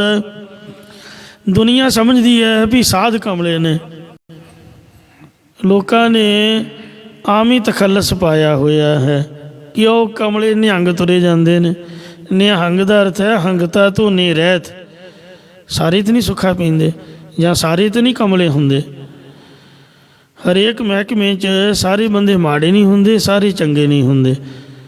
ਰੱਬ ਦੀ ਦੁਨੀਆ ਹੈ, ਉਹਨੇ ਹਰੇਕ ਤਰ੍ਹਾਂ ਦਾ ਸੁਭਾਅ ਬਣਾਇਆ ਹੋਇਆ ਹੈ। ਮਤਲਬ ਆਮ ਬੰਦੇ ਨੂੰ ਵੀ ਤਰਕ ਦੇ ਆਧਾਰ 'ਤੇ ਨਿੰਦ ਦੇਣਾ ਤਾਂ ਇਸ ਵਾਸਤੇ ਕੋਈ ਚੰਗੀ ਬਾਤ ਨਹੀਂ ਹੈ। ਦੁਨੀਆ ਸਾਧਾਂ ਨੂੰ ਕਮਲਾ ਜੰਮਦੀ ਹੈ ਅਤੇ ਮਹਾਰਾਜ ਕਹਿੰਦੇ ਵੀ ਸੰਸਾਰ ਕਮਲਾ ਹੈ, ਕਿਉਂਕਿ ਸਾਧੂ ਸੰਤ ਤਾਂ ਸੇਵਾ ਕਰਦੇ ਨੇ, ਸਿਮਰਨ ਕਰਦੇ ਨੇ, ਸੰਗਤ ਕਰਦੇ ਨੇ, ਪਾਠ ਪੂਜਾ ਕਰਦੇ ਹਨ। ਕਮਲੇ ਬੰਦੇ ਤੁਸੀਂ ਵੇਖੋ ਵੀ ਜ਼ਿਆਦਾ ਸੇਵਾ ਕਰਦੇ ਹੋਣਗੇ, ਗੁਰੂ ਘਰਾਂ ਵਿੱਚ ਹਾਜ਼ਰੀ ਲਵਾਉਂਦੇ ਹੋਣਗੇ। ਜਿੰਨਾ ਸਾਡੇ ਵਰਗੀਆਂ ਟਾਈ ਲਾਈ, ਪੈਂਟ ਕੋਟ ਪਾਇਆ, ਸਾਡੇ ਕੋਲ ਕਿੱਥੇ ਟਾਈਮ ਹੈ ਬਹਿਣ ਦਾ? ਬਿਲਕੁਲ ਨਹੀਂ। ਆਪਾਂ ਆਉਂਦੇ ਹਾਂ ਭੱਜੇ ਭੱਜੇ ਤੁਰ ਜਾਂਦੇ ਹਾਂ। ਸੇਵਾ ਸਿਮਰਨ ਦਾ ਸਮਾਂ ਤਾਂ ਕਮਲੇ ਬੰਦੇ ਕੋਲ ਹੀ ਹੁੰਦਾ, ਜਿਹਨੂੰ ਕਹਿੰਦੇ ਕੋਈ ਸਮਝ ਨਹੀਂ ਹੈ। ਅਸੀਂ ਤਾਂ ਕਾਰੋਬਾਰ ਵਾਲੇ ਹਾਂ, ਅਸੀਂ ਤਾਂ ਸਿਆਣੇ ਬੰਦੇ ਹਾਂ। ਆਪਾਂ ਤਾਂ ਕੋਰਟ ਕਚਹਿਰੀਆਂ ਜਾਣ ਵਾਲੇ ਹੋਏ।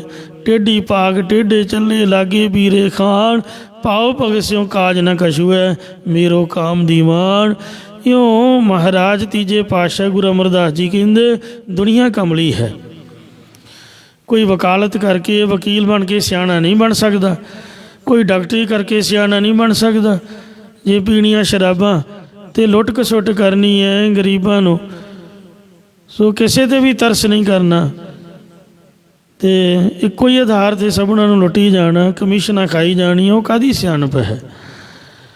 ਬਿਨ ਨਾਮ ਜਗ ਕਮਲਾ ਫਿਰ, ਨਾਮ ਤੋਂ ਬਗੈਰ ਸਭ ਜਗਤ ਕਮਲਾ ਤੁਰਿਆ ਫਿਰ ਰਿਹਾ। ਗੁਰਮੁਖ ਨਜ਼ਰੀ ਆਇਆ, ਇਹ ਮੁਖੀ ਗੁਰਾਂ ਨੂੰ, ਗੁਰੂ ਅਮਰਦਾਸ ਜੀ ਨੂੰ ਨਜ਼ਰੀ ਆਇਆ ਜਾਂ ਗੁਰਮੁਖਾਂ ਨੂੰ ਨਜ਼ਰੀ ਆਇਆ ਹੈ। ਤੋ ਇੰਝ ਪਾਤਸ਼ਾਹ ਜੀ ਫਰਮਾਨ ਕਰਦੇ ਹਨ, ਵੇਦਾ ਮਹਿ ਨਾਮ ਉਤਮ ਸੋ ਸੁਣ ਹੈ ਨਾਹੀ। ਜੋ ਉੱਤਮ ਨਾਮ ਸਤਿਗੁਰਾਂ ਦੀ ਸੰਗਤ ਵਿੱਚੋਂ ਪ੍ਰਾਪਤ ਹੁੰਦਾ ਹੈ, ਉਸ ਨਾਮ ਦੀ ਸ੍ਰੇਸ਼ਟਤਾ ਤਾਂ ਲੋਕ ਸੁਣਦੇ ਨਹੀਂ ਹਨ। ਫਿਰ ਹੈ ਜਿਉ ਬੇਤਾਲਿਆ, ਤੇ ਜਿਹੜੇ ਵੇਦਾਂ ਦੇ ਕਰਮ ਕਾਂਡ ਨੇ ਉਹਨਾਂ ਨਾਲ ਉਪਾਸਨਾ ਦੇ ਵਿੱਚ ਭੂਤਨਿਆਂ ਵਾਂਗ ਤੁਰੇ ਫਿਰਦੇ ਨੇ ਅਤੇ ਨਾਮ ਨੂੰ ਜਪਦਾ ਕੋਈ ਨਹੀਂ ਹੈ।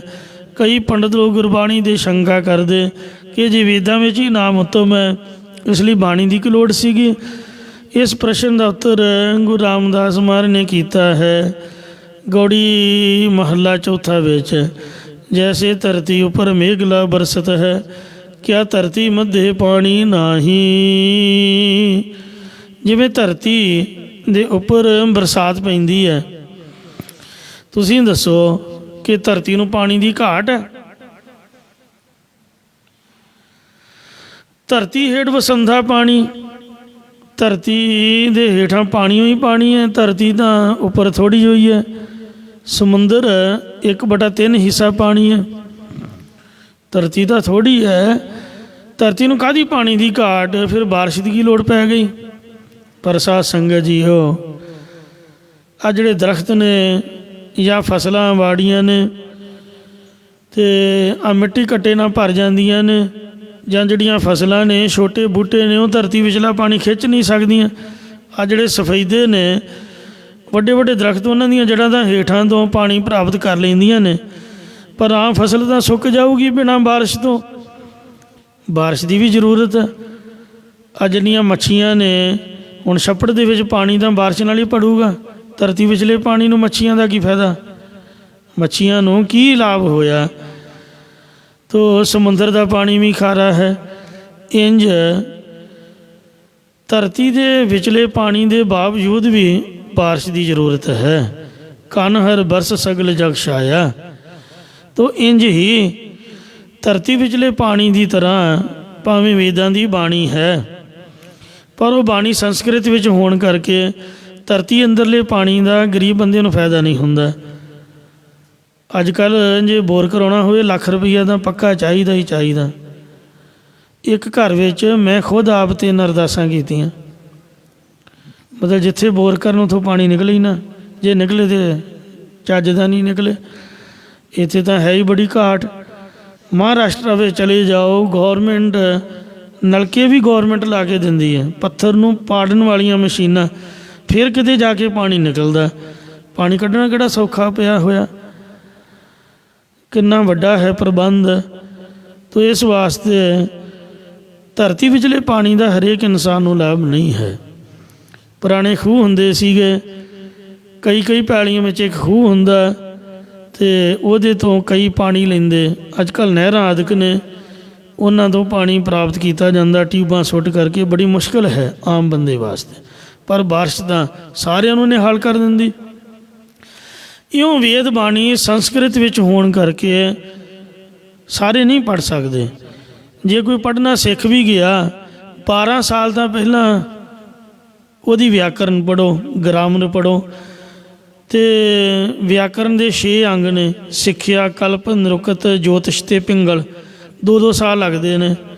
6 ਦੂਣੀ 12 ਸਾਲ ਪਹਿਲਾਂ ਗ੍ਰਾਮਰ ਪੜ੍ਹੋ, ਉਹਦੇ ਤੋਂ ਬਾਅਦ ਜਦ ਸੰਸਕ੍ਰਿਤ ਦਾ ਸਟੂਡੈਂਟ ਬਣਦਾ, ਫਿਰ 12 ਸਾਲ ਉਹਦੀ ਸਟੱਡੀ 'ਤੇ ਲੱਗਦੇ।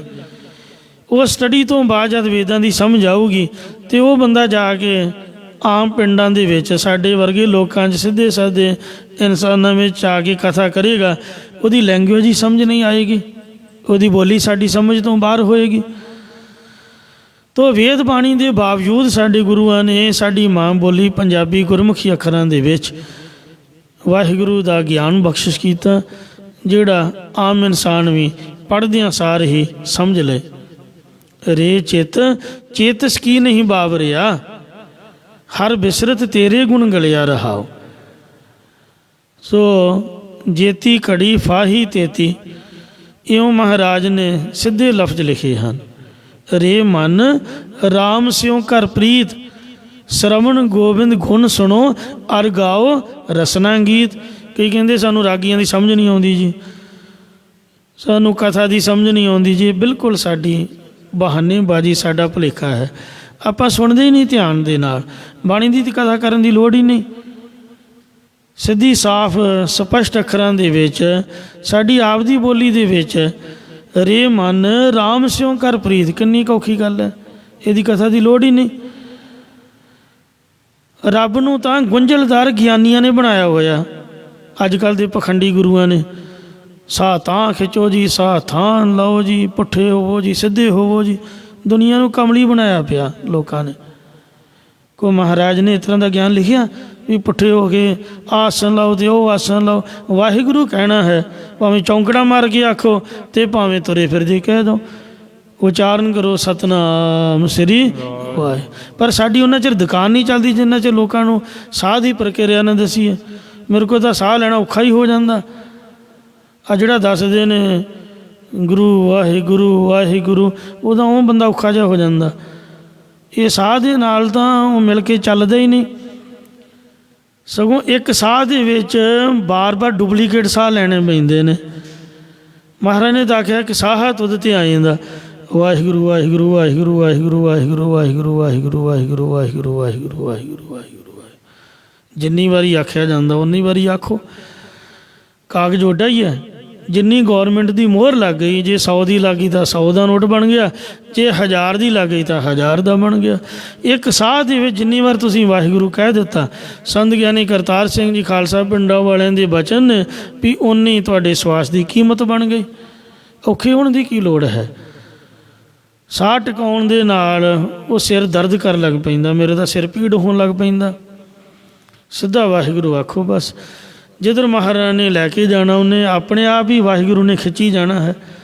ਆਪਣੇ ਆਪ ਹੀ ਉਹਨੇ ਭੁਜੰਗਮਾ ਨਾੜੀ ਵਿਖਾ ਦੇਣੀ, ਆਪਦੇ ਆਪ ਹੀ ਦਸਮ ਦੁਆਰ 'ਚ ਲੈ ਜਾਣਾ, ਆਪਣੇ ਆਪ ਹੀ ਪ੍ਰਕਾਸ਼ ਦਿਖਾ ਦੇਣਾ। ਇਹ ਤਾਂ ਮਹਾਰਾਜ ਦੀ ਮਰਜ਼ੀ ਹੈ ਜਿੱਧਰ ਨੂੰ ਲਿਜਾਊਗਾ। ਰਾਹ ਤਾਂ ਕਈ ਜਾਂਦੇ ਨੇ ਅੰਮ੍ਰਿਤਸਰ ਸਾਹਿਬ ਨੂੰ, ਭਾਵੇਂ ਸਰਹੰਦ ਨੂੰ ਪਾ ਲਓ ਗੱਡੀ, ਖੰਨੇ ਥਾਣੀ ਹੋ ਕੇ ਲੁਧਿਆਣੇ ਥਾਣੀ ਨਿਕਲ ਜਾਓ, ਅਤੇ ਭਾਵੇਂ ਇੱਧਰ ਦੀ ਪਾ ਲਓ ਰੋਪੜ ਥਾਣੀ। ਜਾਂਦੇ ਤਾਂ ਸਾਰੇ ਅੰਮ੍ਰਿਤਸਰ ਨੂੰ, ਜਿੱਧਰ ਨੂੰ ਮਹਾਰਾਜ ਲੈ ਗਿਆ ਉੱਧਰ ਨੂੰ ਤੁਰ ਜਾਓ। ਜਾਣਾ ਤਾਂ ਸੱਚਖੰਡ ਹੀ ਹੈ। ਤੋ ਇਸ ਵਾਸਤੇ ਇਹ ਲੋਕਾਂ ਨੇ, ਗਿਆਨੀਆਂ ਨੇ ਭੁਲੇਖੇ ਪਾਏ ਹੋਏ ਨੇ। ਬਾਣੀ ਦੀ ਕੋਈ ਗੱਲ ਔਖੀ ਨਹੀਂ ਹੈ। ਔਖਾ ਆਪਾਂ ਨੇ ਬਣਾਇਆ ਹੋਇਆ ਰੱਬ ਨੂੰ ਮਿਲਣਾ। ਰੇ ਮਨ ਰਾਮ ਸਿਉ ਕਰ ਪ੍ਰੀਤ, ਸ਼ਰਵਣ ਗੋਬਿੰਦ ਗੁਣ ਸੁਣੋ ਅਰ ਗਾਓ ਰਸਨਾ ਗੀਤ ਰਹਾਉ। ਇਸੇ ਤਰ੍ਹਾਂ ਗੁਰੂ ਮਹਾਰਾਜ ਸਾਹਿਬ ਸੱਚੇ ਪਾਤਸ਼ਾਹ ਜੀ ਦੀ ਜਿੰਨੀ ਵੀ ਤੁਸੀਂ ਬਾਣੀ ਪੜ੍ਹੋਗੇ ਉਹ ਬੜੀ ਸੁਖੈਨ ਢੰਗ ਦੇ ਨਾਲ ਮਹਾਰਾਜ ਨੇ ਉਚਾਰੀ ਹੈ। ਦੇਵ ਗੰਧਾਰੀ ਮਹੱਲਾ ਨਾਮਾ जगत में झूठी देखी प्रीत, अपने सुख स्यों ही सब लागे, क्या दारा क्या मीत। रहाओ मेरो मेरो सब कहते हो, हथ स्यों बाध्यो चीत। ते इउं गुरु महाराज ਸਾਹਿਬ ਸੱਚੇ ਪਾਤਸ਼ਾਹ ਨੇ ਸੁਖੈਨ ਬੋਲੀ ਵਿੱਚ ਉਪਦੇਸ਼ ਬਖਸ਼ਿਆ। ਵੇਦਾਂ ਦੀ ਬਾਣੀ ਸੰਸਕ੍ਰਿਤ ਦੇ ਵਿੱਚ ਹੋਣ ਦੇ ਬਾਵਜੂਦ ਸਭਨਾਂ ਨੂੰ ਨਹੀਂ ਉਤਾਰ ਸਕਦੀ, ਸਾਰੇ ਨਹੀਂ ਪੜ੍ਹ ਸਕਦੇ।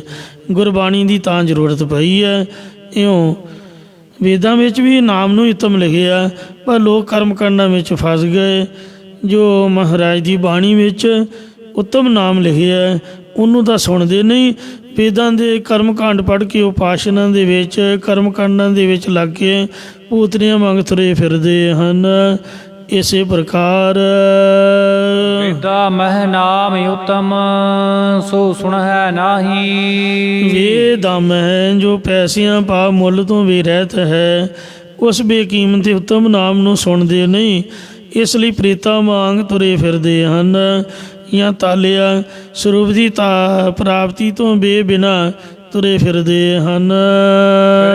ਜੂੰ ਬੇਤਾਲਿਆ ਪੂਤਨਿਆਂ ਪ੍ਰੀਤਾਂ ਦੇ ਵਾਂਗ ਫਜ਼ੂਲ ਹੀ ਦੁਨੀਆ ਵਿੱਚ ਤੁਰੇ ਫਿਰਦੇ ਨੇ। ਨਾਨਕ ਜਿਨ ਸੱਚ ਤਜਿਆ। ਸਤਿਗੁਰੂ ਅਮਰਦਾਸ ਸਾਹਿਬ ਜੀ ਮਹਾਰਾਜ ਕਹਿੰਦੇ, ਕਥਨ ਕਰਦੇ ਹਨ ਕਿ ਜਿਨ੍ਹਾਂ ਨੇ ਸੱਚੇ ਵਾਹਿਗੁਰੂ ਨਾਮ ਦਾ ਜਪਣਾ ਦਾ ਛੱਡ ਦਿੱਤਾ, ਤਿਆਗ ਦਿੱਤਾ, ਲਾਗੇ ਝੂਠੇ ਪਦਾਰਥਾਂ ਦੇ ਵਿੱਚ ਲੱਗੇ ਫਿਰਦੇ ਹਨ। ਇਹ ਵੀ ਲੈ ਲਈਏ, ਉਹ ਵੀ ਲੈ ਲਈਏ, ਇੰਨੀ ਚੀਜ਼ ਲੈ ਲਈ ਹੈ, ਉਨੀ ਚੀਜ਼ ਲੈਣੀ ਹੈ। ਲਓ ਲਈ ਤ੍ਰਿਸ਼ਨਾ ਅਤਿਪਤ ਮਨ ਮਾਏ, ਕਰਮ ਕਰਤ ਸੋ ਸੁਕਰ ਹੈ। ਜਨਮ ਜੂਐ ਹਾਰਿਆ। ਤਿੰਨਾਂ ਨੇ ਆਪਣਾ ਮਨੁੱਖਾ ਜਨਮ ਵਿਸ਼ਿਆਂ ਰੂਪੀ ਜੂਏ ਦੇ ਵਿੱਚ ਹਾਰ ਦਿੱਤਾ ਹੈ। ਜੀਉ ਨਿਰਮਲ ਬਾਹਰਹੁ ਨਿਰਮਲ। ਜਿਹੜੇ ਪੁਰਖ ਹਿਰਦੇ ਕਰਕੇ ਵੀ ਨਿਰਮਲ ਉਜਨ, ਭਾਵ ਨਿਸ਼ਕਾਮ ਕਰਮਾਂ ਕਰਕੇ ਹਿਰਦੇ ਅੰਦਰ ਪਾਪਾਂ ਦੀ ਮੈਲ ਨਹੀਂ ਹੈ, ਤੇ ਬਾਹਰੋਂ ਵੀ ਪਖੰਡ ਤੋਂ ਰਹਿਤ ਹੋਣ ਕਰਕੇ ਉਜਲ ਜੀਵਨ ਵਾਲੇ ਨੇ। ਭਾਵ ਜਿਵੇਂ ਹੰਸ ਮਾਨ ਸਰੋਵਰ 'ਤੇ ਹੀਰੇ ਮੋਤੀ ਚੁਗਦੇ ਨੇ, ਇਉਂ ਉਹ ਪੁਰਖ ਸਤਸੰਗਤ ਰੂਪ ਮਾਨ ਸਰੋਵਰ ਵਿੱਚ ਹੰਸਾਂ ਦੀ ਤਰ੍ਹਾਂ ਨਾਮ ਰੂਪ ਹੀਰੇ ਮੋਤੀ ਚੁਗਦੇ ਹਨ। ਬਾਹਰੋਂ ਤਾਂ ਨਿਰਮਲ ਜੀਆਹੋ ਨਿਰਮਲ। ਬਾਹਰੋਂ ਸਰੀਰ ਵਿਹਾਰਾਂ ਕਰਕੇ ਤਾਂ ਉਜਲ ਹੀ ਨੇ, ਉਹ ਤਾਂ ਹਿਰਦੇ ਕਰਕੇ ਵੀ ਉਜਲ ਹਨ, ਜਾਂ ਪਾਪਾਂ ਦੀ ਮੈਲ ਤੋਂ ਰਹਿਤ ਹਨ। ਸਤਿਗੁਰ ਤੇ ਕਰਨੀ ਕਮਾਣੀ। ਕਿਉਂਕਿ ਤਿੰਨਾਂ ਨੇ ਸੱਚੇ ਗੁਰੂ ਤੋਂ ਉਪਦੇਸ਼ ਲੈ ਕੇ ਭਗਤੀ ਰੂਪ ਸ਼ੁਭ ਕਰਨੀ ਕਮਾਉਣਾ ਕੀਤੀ ਹੈ। ਕੂੜ ਕੀ ਸੋਏ ਪਹੁੰਚੈ ਨਾਹੀ। ਉਹਨਾਂ ਨੂੰ ਝੂਠ ਦੀ ਖਬਰ ਤੱਕ ਕਣਸੋ ਤੱਕ ਵੀ ਨਹੀਂ ਪਹੁੰਚਦੀ। ਮਨਸਾ ਸੱਚ ਸਮਾਣੀ। ਉਹਨਾਂ ਦੀ ਮਨਸਾ ਵਾਸ਼ਨਾ ਸੱਚੇ ਨਾਮ ਨੂੰ ਜਪਣ ਕਰਕੇ ਸਮਾ ਗਈ, ਮਤਲਬ ਲੈ ਹੋ ਗਈ, ਖਤਮ ਹੋ ਗਈ ਹੈ। ਇਸੇ ਪ੍ਰਕਾਰ ਮਨਸਾ ਸੱਚ ਸਮਾਣੀ। ਉਹਨਾਂ ਦੀ ਬੁੱਧੀ ਵੀ ਸੱਚ ਸਰੂਪ ਦੇ ਵਿੱਚ ਸਮਾ ਗਈ ਹੈ। ਇਸੇ ਪ੍ਰਕਾਰ ਕੂੜ ਕੀ ਸੋਏ ਪਹੁੰਚੈ ਨਾਹੀ। ਤਤ ਬੇਤਿਆਂ ਦੇ ਹਿਰਦੇ ਅੰਦਰ ਝੂਠੀ ਸ਼ੋਭਾ ਦੀ ਇੱਛਾ ਵੀ ਨਹੀਂ ਪਹੁੰਚਦੀ। ਮਨਸਾ ਸੱਚ ਸਮਾਣੀ। ਕਿਉਂਕਿ ਗੁਰ ਸਿੱਖਿਆ ਕਰਕੇ ਉਹਨਾਂ ਦੀ ਬਿਰਤੀ ਵਾਹਿਗੁਰੂ ਸੱਚੇ ਨਾਮ ਦੇ ਵਿੱਚ ਸਮਾ ਗਈ ਹੈ। ਜਨਮ ਰਤਨ ਜਿਨੀ ਖਟਿਆ। ਜਿਨ੍ਹਾਂ ਨੇ ਮਨੁੱਖਾ ਜਨਮ ਰੂਪੀ ਰਤਨ ਨੂੰ ਸਫਲਾ ਕਰਨ ਰੂਪ ਖੱਟਿਆ ਹੈ, ਕਮਾਇਆ ਹੈ, ਸੋ ਮਨੁੱਖਾ ਜਨਮ ਨੂੰ ਸਫਲ ਕੀਤਾ ਹੈ। ਜਾਂ ਇਸੇ ਪ੍ਰਕਾਰ ਜਨਮ ਰਤਨ ਜਿਨੀ ਖਟਿਆ। ਜਿਨ੍ਹਾਂ ਨੇ ਮਨੁੱਖਾ ਜਨਮ ਦੇ ਵਿੱਚ ਨਾਮ ਰੂਪ ਰਤਨ ਨੂੰ ਗੁਰਾਂ ਪਾਸੋਂ ਲੈ ਕੇ ਖੱਟਿਆ, ਕਮਾਇਆ ਹੈ। ਭਲੇ ਸੇਵਣ ਜਾਰੇ। ਸੱਚ ਵਪਾਰ ਕਰੋ ਵਪਾਰੀ। ਜਿਨ੍ਹਾਂ ਨਾਮ ਦਾ ਵਣਜ ਕੀਤਾ ਉਹ ਭਗਤੀ ਦੇ ਵਣਜਾਰੇ। ਵਣਜ ਕਰਨ ਵਾਲੇ ਜਗਿਆਸੂ ਰੂ ਵਪਾਰੀ ਭਲੇ ਹਨ, ਚੰਗੇ ਹਨ। ਕਹੈ ਨਾਨਕ ਜਿਨ ਮਨ ਨਿਰਮਲ। ਸਤਿਗੁਰੂ ਜੀ ਕਹਿੰਦੇ ਨੇ ਕਿ ਜਿਨ੍ਹਾਂ ਦਾ ਮਨ ਹਿਰਦਾ ਨਿਰਮਲ ਹੈ, ਉਜਲ ਹੈ, ਜਾਂ ਇਸੇ ਪ੍ਰਕਾਰ ਕਹੈ ਨਾਨਕ ਜਿਨ ਮਨ ਨਿਰਮਲ ਜਿਨ੍ਹਾਂ ਨੇ ਨਾਮ ਦਾ ਮੰਨਣ ਕੀਤਾ ਉਹਨਾਂ ਦਾ ਹਿਰਦਾ ਹੀ ਨਿਰਮਲ ਸ਼ੁੱਧ ਹੈ। ਸਦਾ ਰਹੈ ਗੁਰ ਨਾਲੇ ਉਹ ਸਦਾ ਹਮੇਸ਼ਾ ਸਤਿਗੁਰੂ ਦੇ ਸਰੂਪ ਦੇ ਨਾਲ ਸਾਥ ਹਰ ਵਕਤ ਮਿਲੇ ਰਹਿੰਦੇ, ਅਭੇਦ ਰਹਿੰਦੇ ਹਨ। ਉਹ ਸਦਾ ਗੁਰਾਂ ਦੇ ਉਪਦੇਸ਼ ਦੇ ਨਾਲ ਮਿਲੇ ਰਹਿੰਦੇ ਹਨ। ਇਹ ਸਾਧ ਸੰਗਤ ਜੀਓ ਕੱਲ੍ਹ ਦੀ ਦੀਵਾਨ ਦੇ ਵਿੱਚ ਆਪ ਜੀ ਨੇ ਵਿਚਾਰ ਸਰਵਣ ਕੀਤੀ ਸੀਗੀ, ਜਿਹਦੇ ਵਿੱਚ ਮਹਾਰਾਜ ਨੇ ਆਖਿਆ ਕਿ ਜਨਮ ਰਤਨ ਜਿਨੀ ਖੱਟਿਆ ਭਲੇ ਸੇ ਵਣਜਾਰੇ। ਉਹੀ ਵਪਾਰੀ ਭਲੇ ਨੇ ਭਗਤੀ ਦੇ ਵਣਜਾਰੇ, ਜਿਨ੍ਹਾਂ ਨੇ ਮਨੁੱਖਾ ਜਨਮ 'ਚ ਮਹਾਰਾਜ ਜੀ ਦੇ ਸ਼ਬਦ ਰੂਪੀ ਰਤਨ ਨੂੰ ਕਮਾਇਆ। ਕਿਉਂਕਿ ਜਿਹੜਾ ਗੁਰੂ ਦਾ ਸ਼ਬਦ ਹੈ, ਪਾਤਸ਼ਾਹ ਜੀ ਫਰਮਾਉਂਦੇ ਹਨ ਕਾ ਸ਼ਬਦ ਰਤਨ ਹੈ। ਇਹ ਭਾਈ ਜੋ ਗੁਰੂ ਸਾਹਿਬ ਜੀ ਦਾ ਸ਼ਬਦ ਹੈ, ਗੁਰੂ ਮਹਾਰਾਜ ਜੀ ਦਾ ਉਪਦੇਸ਼ ਹੈ, ਇਹ ਰਤਨ ਦੀ ਤਰ੍ਹਾਂ ਅਮੋਲਕ ਹੈ। ਜਿਤ ਜੜਾਉ ਜਿਸ ਵਿੱਚ ਨਾਮ ਰੂਪੀ ਹੀਰੇ, ਸ਼ੁਭ ਗੁਣਾ ਰੂਪੀ ਹੀਰੇ ਜੜਾਊ ਜੜੇ ਹੋਏ ਹਨ। ਇਸੇ ਪ੍ਰਕਾਰ ਗੁਰ ਕਾ ਸ਼ਬਦ ਰਤਨ ਹੈ। ਗੁਰੂ ਸਾਹਿਬ ਜੀ ਦਾ ਉਪਦੇਸ਼ ਸ਼ਰਵਣ ਸੋਨੇ ਦਾ ਗਹਿਣਾ ਹੈ ਤੇ ਰਤਨ ਦੀ ਤਰ੍ਹਾਂ ਵੈਰਾਗ ਹੈ। ਹੀਰੇ ਜਿਤ ਜੜਾਉ ਜਿਸ ਵਿੱਚ ਨਾਮ ਰੂਪ ਹੀਰੇ ਦੀ ਜੜਤਕਾਰੀ ਕੀਤੀ ਹੋਈ ਹੈ। ਸ਼ਬਦ ਰਤਨ ਜਿਤ ਮਨ ਲਾਗਾ। ਗੁਰੂ ਸਾਹਿਬ ਜੀ ਦਾ ਉਪਦੇਸ਼ ਰੂਪ ਰਤਨ ਜਾਂ ਰਤਨ ਭਾਵ ਗਹਿਣਾ ਜਿਸ ਦੇ ਮਨ ਹਿਰਦੇ ਵਿੱਚ ਲੱਗਿਆ, ਮਤਲਬ ਜਿਹਨੇ ਧਾਰਿਆ ਹੈ, ਇਹੋ ਆਸਮਾਉ ਉਸ ਦਾ ਇਸ ਪਰਮੇਸ਼ਰ ਵਿੱਚ ਸਮਾਉਣਾ ਭਾਵ ਮਿਲਾਪ ਹੋਇਆ ਹੈ। ਜਾਂ ਉਸ ਦਾ ਇਹ ਮਨ ਪ੍ਰਭੂ ਨਾਮ ਦੀ ਮਸਤੀ ਵਿੱਚ ਮਸਤ ਹੋ ਗਿਆ ਹੈ। ਜਾਂ ਉਸ ਨੂੰ ਸਮਾਉ ਸਮਾਹੜਾ ਆਨੰਦ ਸਮਾਉ ਲਾਭ ਪ੍ਰਾਪਤ ਹੋਇਆ ਹੈ। ਸੇਤੀ ਮਾਨ ਮਿਲਿਆ। ਜਦੋਂ ਨਾਮ ਨੂੰ ਕਮਾਉਂਦਿਆਂ ਕਮਾਉਂਦਿਆਂ ਗੁਰਾਂ ਦੇ ਉਪਦੇਸ਼ ਨਾਲ ਜਿਹੜਾ ਮਨ ਉਹ ਮਿਲ ਗਿਆ, ਸੱਚੈ ਲਾਇਆ ਭਾਉ ਉਦੋਂ ਦਾ ਸੱਚੇ ਪਰਮੇਸ਼ਰ ਵਿੱਚ ਪ੍ਰੇਮ ਲਾਉਣਾ ਕੀਤਾ। ਜਾਂ ਜਿਨ੍ਹਾਂ ਨੇ ਸੱਚੇ ਨਾਲ ਪ੍ਰੇਮ ਲਗਾਇਆ, ਉਸ ਦਾ ਗੁਰੂ ਉਪਦੇਸ਼ ਵਿੱਚ ਮਨ ਮਿਲਿਆ ਹੈ। ਆਪੇ ਹੀਰਾ ਰਤਨ ਆਪੇ। ਪਰਮੇਸ਼ਰ ਆਪ ਹੀ ਨਾਮ ਰੂਪ ਹੀਰਾ ਹੈ ਤੇ ਆਪ ਹੀ ਵੈਰਾਗ ਰੂਪ ਰਤਨ ਹੈ। ਜਿਸਨੋ ਦੇ 부ਝਾਈ ਜਿਸ ਨੂੰ ਆਪ ਗੁਰੂ ਉਪਦੇਸ਼ ਰੂਪ ਭੂਖਣ ਦੁਆਰਾ ਅੰਤਕਰਨ ਸ਼ੁੱਧ ਕਰਕੇ ਸਮਝਾ ਦਿੰਦਾ, ਉਹੀ ਜਾਣ ਸਕਦਾ ਹੈ। ਜਾਂ ਆਪਣੇ ਆਪ ਜਿਸ ਨੂੰ ਪਰਮੇਸ਼ਰ ਸਮਝਾ ਦਿੰਦਾ, ਉਹੀ ਨਾਮ ਰੂਪ ਹੀਰਾ ਤੇ ਵੈਰਾਗ ਰੂਪ ਰਤਨ ਨੂੰ ਬੁੱਝਦਾ ਹੈ। ਕਹੈ ਨਾਨਕ ਸ਼ਬਦ ਰਤਨ ਹੈ। ਸਤਿਗੁਰੂ ਸ੍ਰੀ ਗੁਰੂ ਅਮਰਦਾਸ ਸਾਹਿਬ ਜੀ ਕਹਿੰਦੇ ਹਨ ਕਿ ਹੇ ਗੁਰਮੁਖੋ, ਗੁਰਾਂ ਦਾ ਉਪਦੇਸ਼ ਵੈਰਾਗ ਰੂਪੀ ਰਤਨ ਹੈ। ਹੀਰਾ ਜਿਤ ਜੜਾ ਜਿਸ ਵਿੱਚ ਗਿਆਨ ਰੂਪੀ ਹੀਰਾ, ਨਾਮ ਰੂਪੀ ਹੀਰਾ ਜੜਾਊ ਜੜਿਆ ਹੋਇਆ ਹੈ। ਇਸੇ ਪ੍ਰਕਾਰ ਕਹੈ ਨਾਨਕ ਸ਼ਬਦ ਰਤਨ ਹੈ। ਸਤਿਗੁਰੂ ਜੀ ਕਥਨ ਕਰਦੇ ਨੇ ਕਿ ਗੁਰੂ ਸਾਹਿਬ ਜੀ ਸ਼ਬਦ ਰੂਪ ਰਤਨ ਦਾ ਜੜਾਊ ਜੜ ਲਿਆ ਹੈ। ਹੀਰਾ ਜਿਤ ਜੜਾਉ ਜਿਸ ਨੇ ਆਪਣੇ ਹਿਰਦੇ ਨੂੰ ਹੀਰੇ ਦੀ ਤਰ੍ਹਾਂ ਉਜਲ ਕਰਕੇ ਗੁਰੂ ਸਾਹਿਬ ਜੀ ਦੇ ਸ਼ਬਦ ਰੂਪ ਰਤਨ ਦਾ ਜੜਾਊ ਜੜ ਲਿਆ, ਉਹਨੇ ਅੰਤਕਰਨ ਰੂਪ ਗਲੇ ਵਿੱਚ ਨਾਮ ਰੂਪੀ ਸੁੰਦਰ ਗਹਿਣਾ ਪਹਿਨ ਲਿਆ ਹੈ। ਗੁਰਸਿੱਖ ਮਾਈ ਭਾਈ ਨੂੰ ਗਹਿਣੇ ਪਾਉਣੇ ਵਿਵਰਜਿਤ ਹਨ। ਸੋਨੇ ਦਾ ਕੜਾ ਤਾਂ ਸਤਿਗੁਰੂ ਕਲਗੀਧਰ ਜੀ ਨੇ ਇੱਕ ਇੱਕ ਕਰਕੇ ਗੰਗਾ ਦੇ ਵਿੱਚ ਵਗਾ ਮਾਰਿਆ ਸੀਗਾ। ਪਹਿਲਾਂ ਇੱਕ ਸੁੱਟਿਆ, ਫਿਰ ਮਾਮਾ ਜੀ ਨੂੰ ਮਾਤਾ ਗੰਗਾ ਜੀ ਨੇ ਭੇਜਿਆ। ਮਾਮਾ ਕਿਰਪਾਲ ਚੰਦ ਜੀ ਪੁੱਛਦੇ ਕੜਾ ਕਿੱਥੇ ਸੁੱਟਿਆ ਸੀਗਾ? ਦੂਜਾ ਲਾ ਕੇ ਵਗਾ ਮਾਰਿਆ, ਕਹਿੰਦੇ ਉੱਥੇ ਸੁੱਟਿਆ ਸੀਗਾ। ਲੱਭ ਲਓ, ਕਰ ਲਓ ਗੱਲਾਂ। ਮਹਾਰਾਜ ਨੂੰ ਪਤਾ ਸੀਗਾ ਵੀ ਸੋਨਾ ਮਹਿੰਗਾ ਬੜਾ ਹੋ ਜਾਣਾ ਤੇ ਸਰਬਲੋ ਦਾ ਹੀ ਕੜਾ ਪਹਿਨਣਾ ਚਾਹੀਦਾ ਹੈ। ਅੱਜ ਕੱਲ੍ਹ ਤਾਂ ਸਰਬਲੋ ਵੀ ਸੋਨੇ ਤੋਂ ਉੱਤਮ ਹੋਇਆ ਪਿਆ। ਅਗਦੇ ਭਾਂਡਾ ਕੋਈ ਗਲਾਸ ਕੌਲੀ ਲੈਣੀ ਹੋਵੇ ਜਾਂ ਕੜਾ ਆਦਿਕ, ਇਹ ਵੀ ਬੜਾ ਮਹਿੰਗਾ ਆਉਂਦਾ। ਮੇਰੇ ਖਿਆਲ ਮੁਤਾਬਕ ਤਾਂ ਪੁਰਾਣੇ ਸਮੇਂ ਮਹਾਰਾਜ ਦੇ ਵੇਲੇ ਜਿੰਨਾ ਸੋਨੇ ਦਾ ਆਉਂਦਾ ਹੁੰਦਾ ਸੀ, ਓਨਾ ਹੀ ਅੱਜ ਕੱਲ੍ਹ ਤਾਂ ਇਹ ਸਰਬਲੋ ਹੋਇਆ ਪਿਆ ਹੈ। ਮਾੜਾ ਮੋਟਾ ਜਿਹੜਾ ਉਹ ਜੰਗਾਲ ਨਾਲ ਖਾਧਾ ਜਾਂਦਾ, ਵਧੀਆ ਲਓ ਤਾਂ ਮਹਿੰਗਾ ਮਿਲਦਾ, ਸਰਬਲੋ ਕਿਹੜਾ ਸਸਤਾ ਹੈ। ਤੋ ਇਸ ਵਾਸਤੇ ਗੁਰੂ ਮਹਾਰਾਜ ਨੇ ਸਰਬਲੋ ਦੀ ਮਹਿਮਾ ਕੀਤੀ ਹੈ। ਅਸਲ 'ਚ ਸਰਬਲੋ ਪਰਮਾਤਮਾ ਨੂੰ ਆਖਿਆ ਹੈ। ਸਰਬਲੋ ਗ੍ਰੰਥ ਹੀ ਬਣਾਤਾ ਗੁਰੂ ਸਾਹਿਬ ਨੇ ਵਾਹਿਗੁਰੂ ਜੀ ਦੇ ਨਾਮ ਦੇ। ਸਰਬਲੋ ਦੀ ਰਛਿਆ ਹਮਨੇ, ਸਰਬ ਕਾਲ ਜੀ ਦੀ ਰਸਿਆ ਹਮਨੇ, ਸਰਬਲੋ ਜੀ ਦੀ ਸਦਾ ਰਚਿਆ ਹਮਨੇ, ਸਰਬ ਕਾਲ ਜੀ ਦੀ ਸਦਾ ਰੱਖਿਆ ਹਮਨੇ।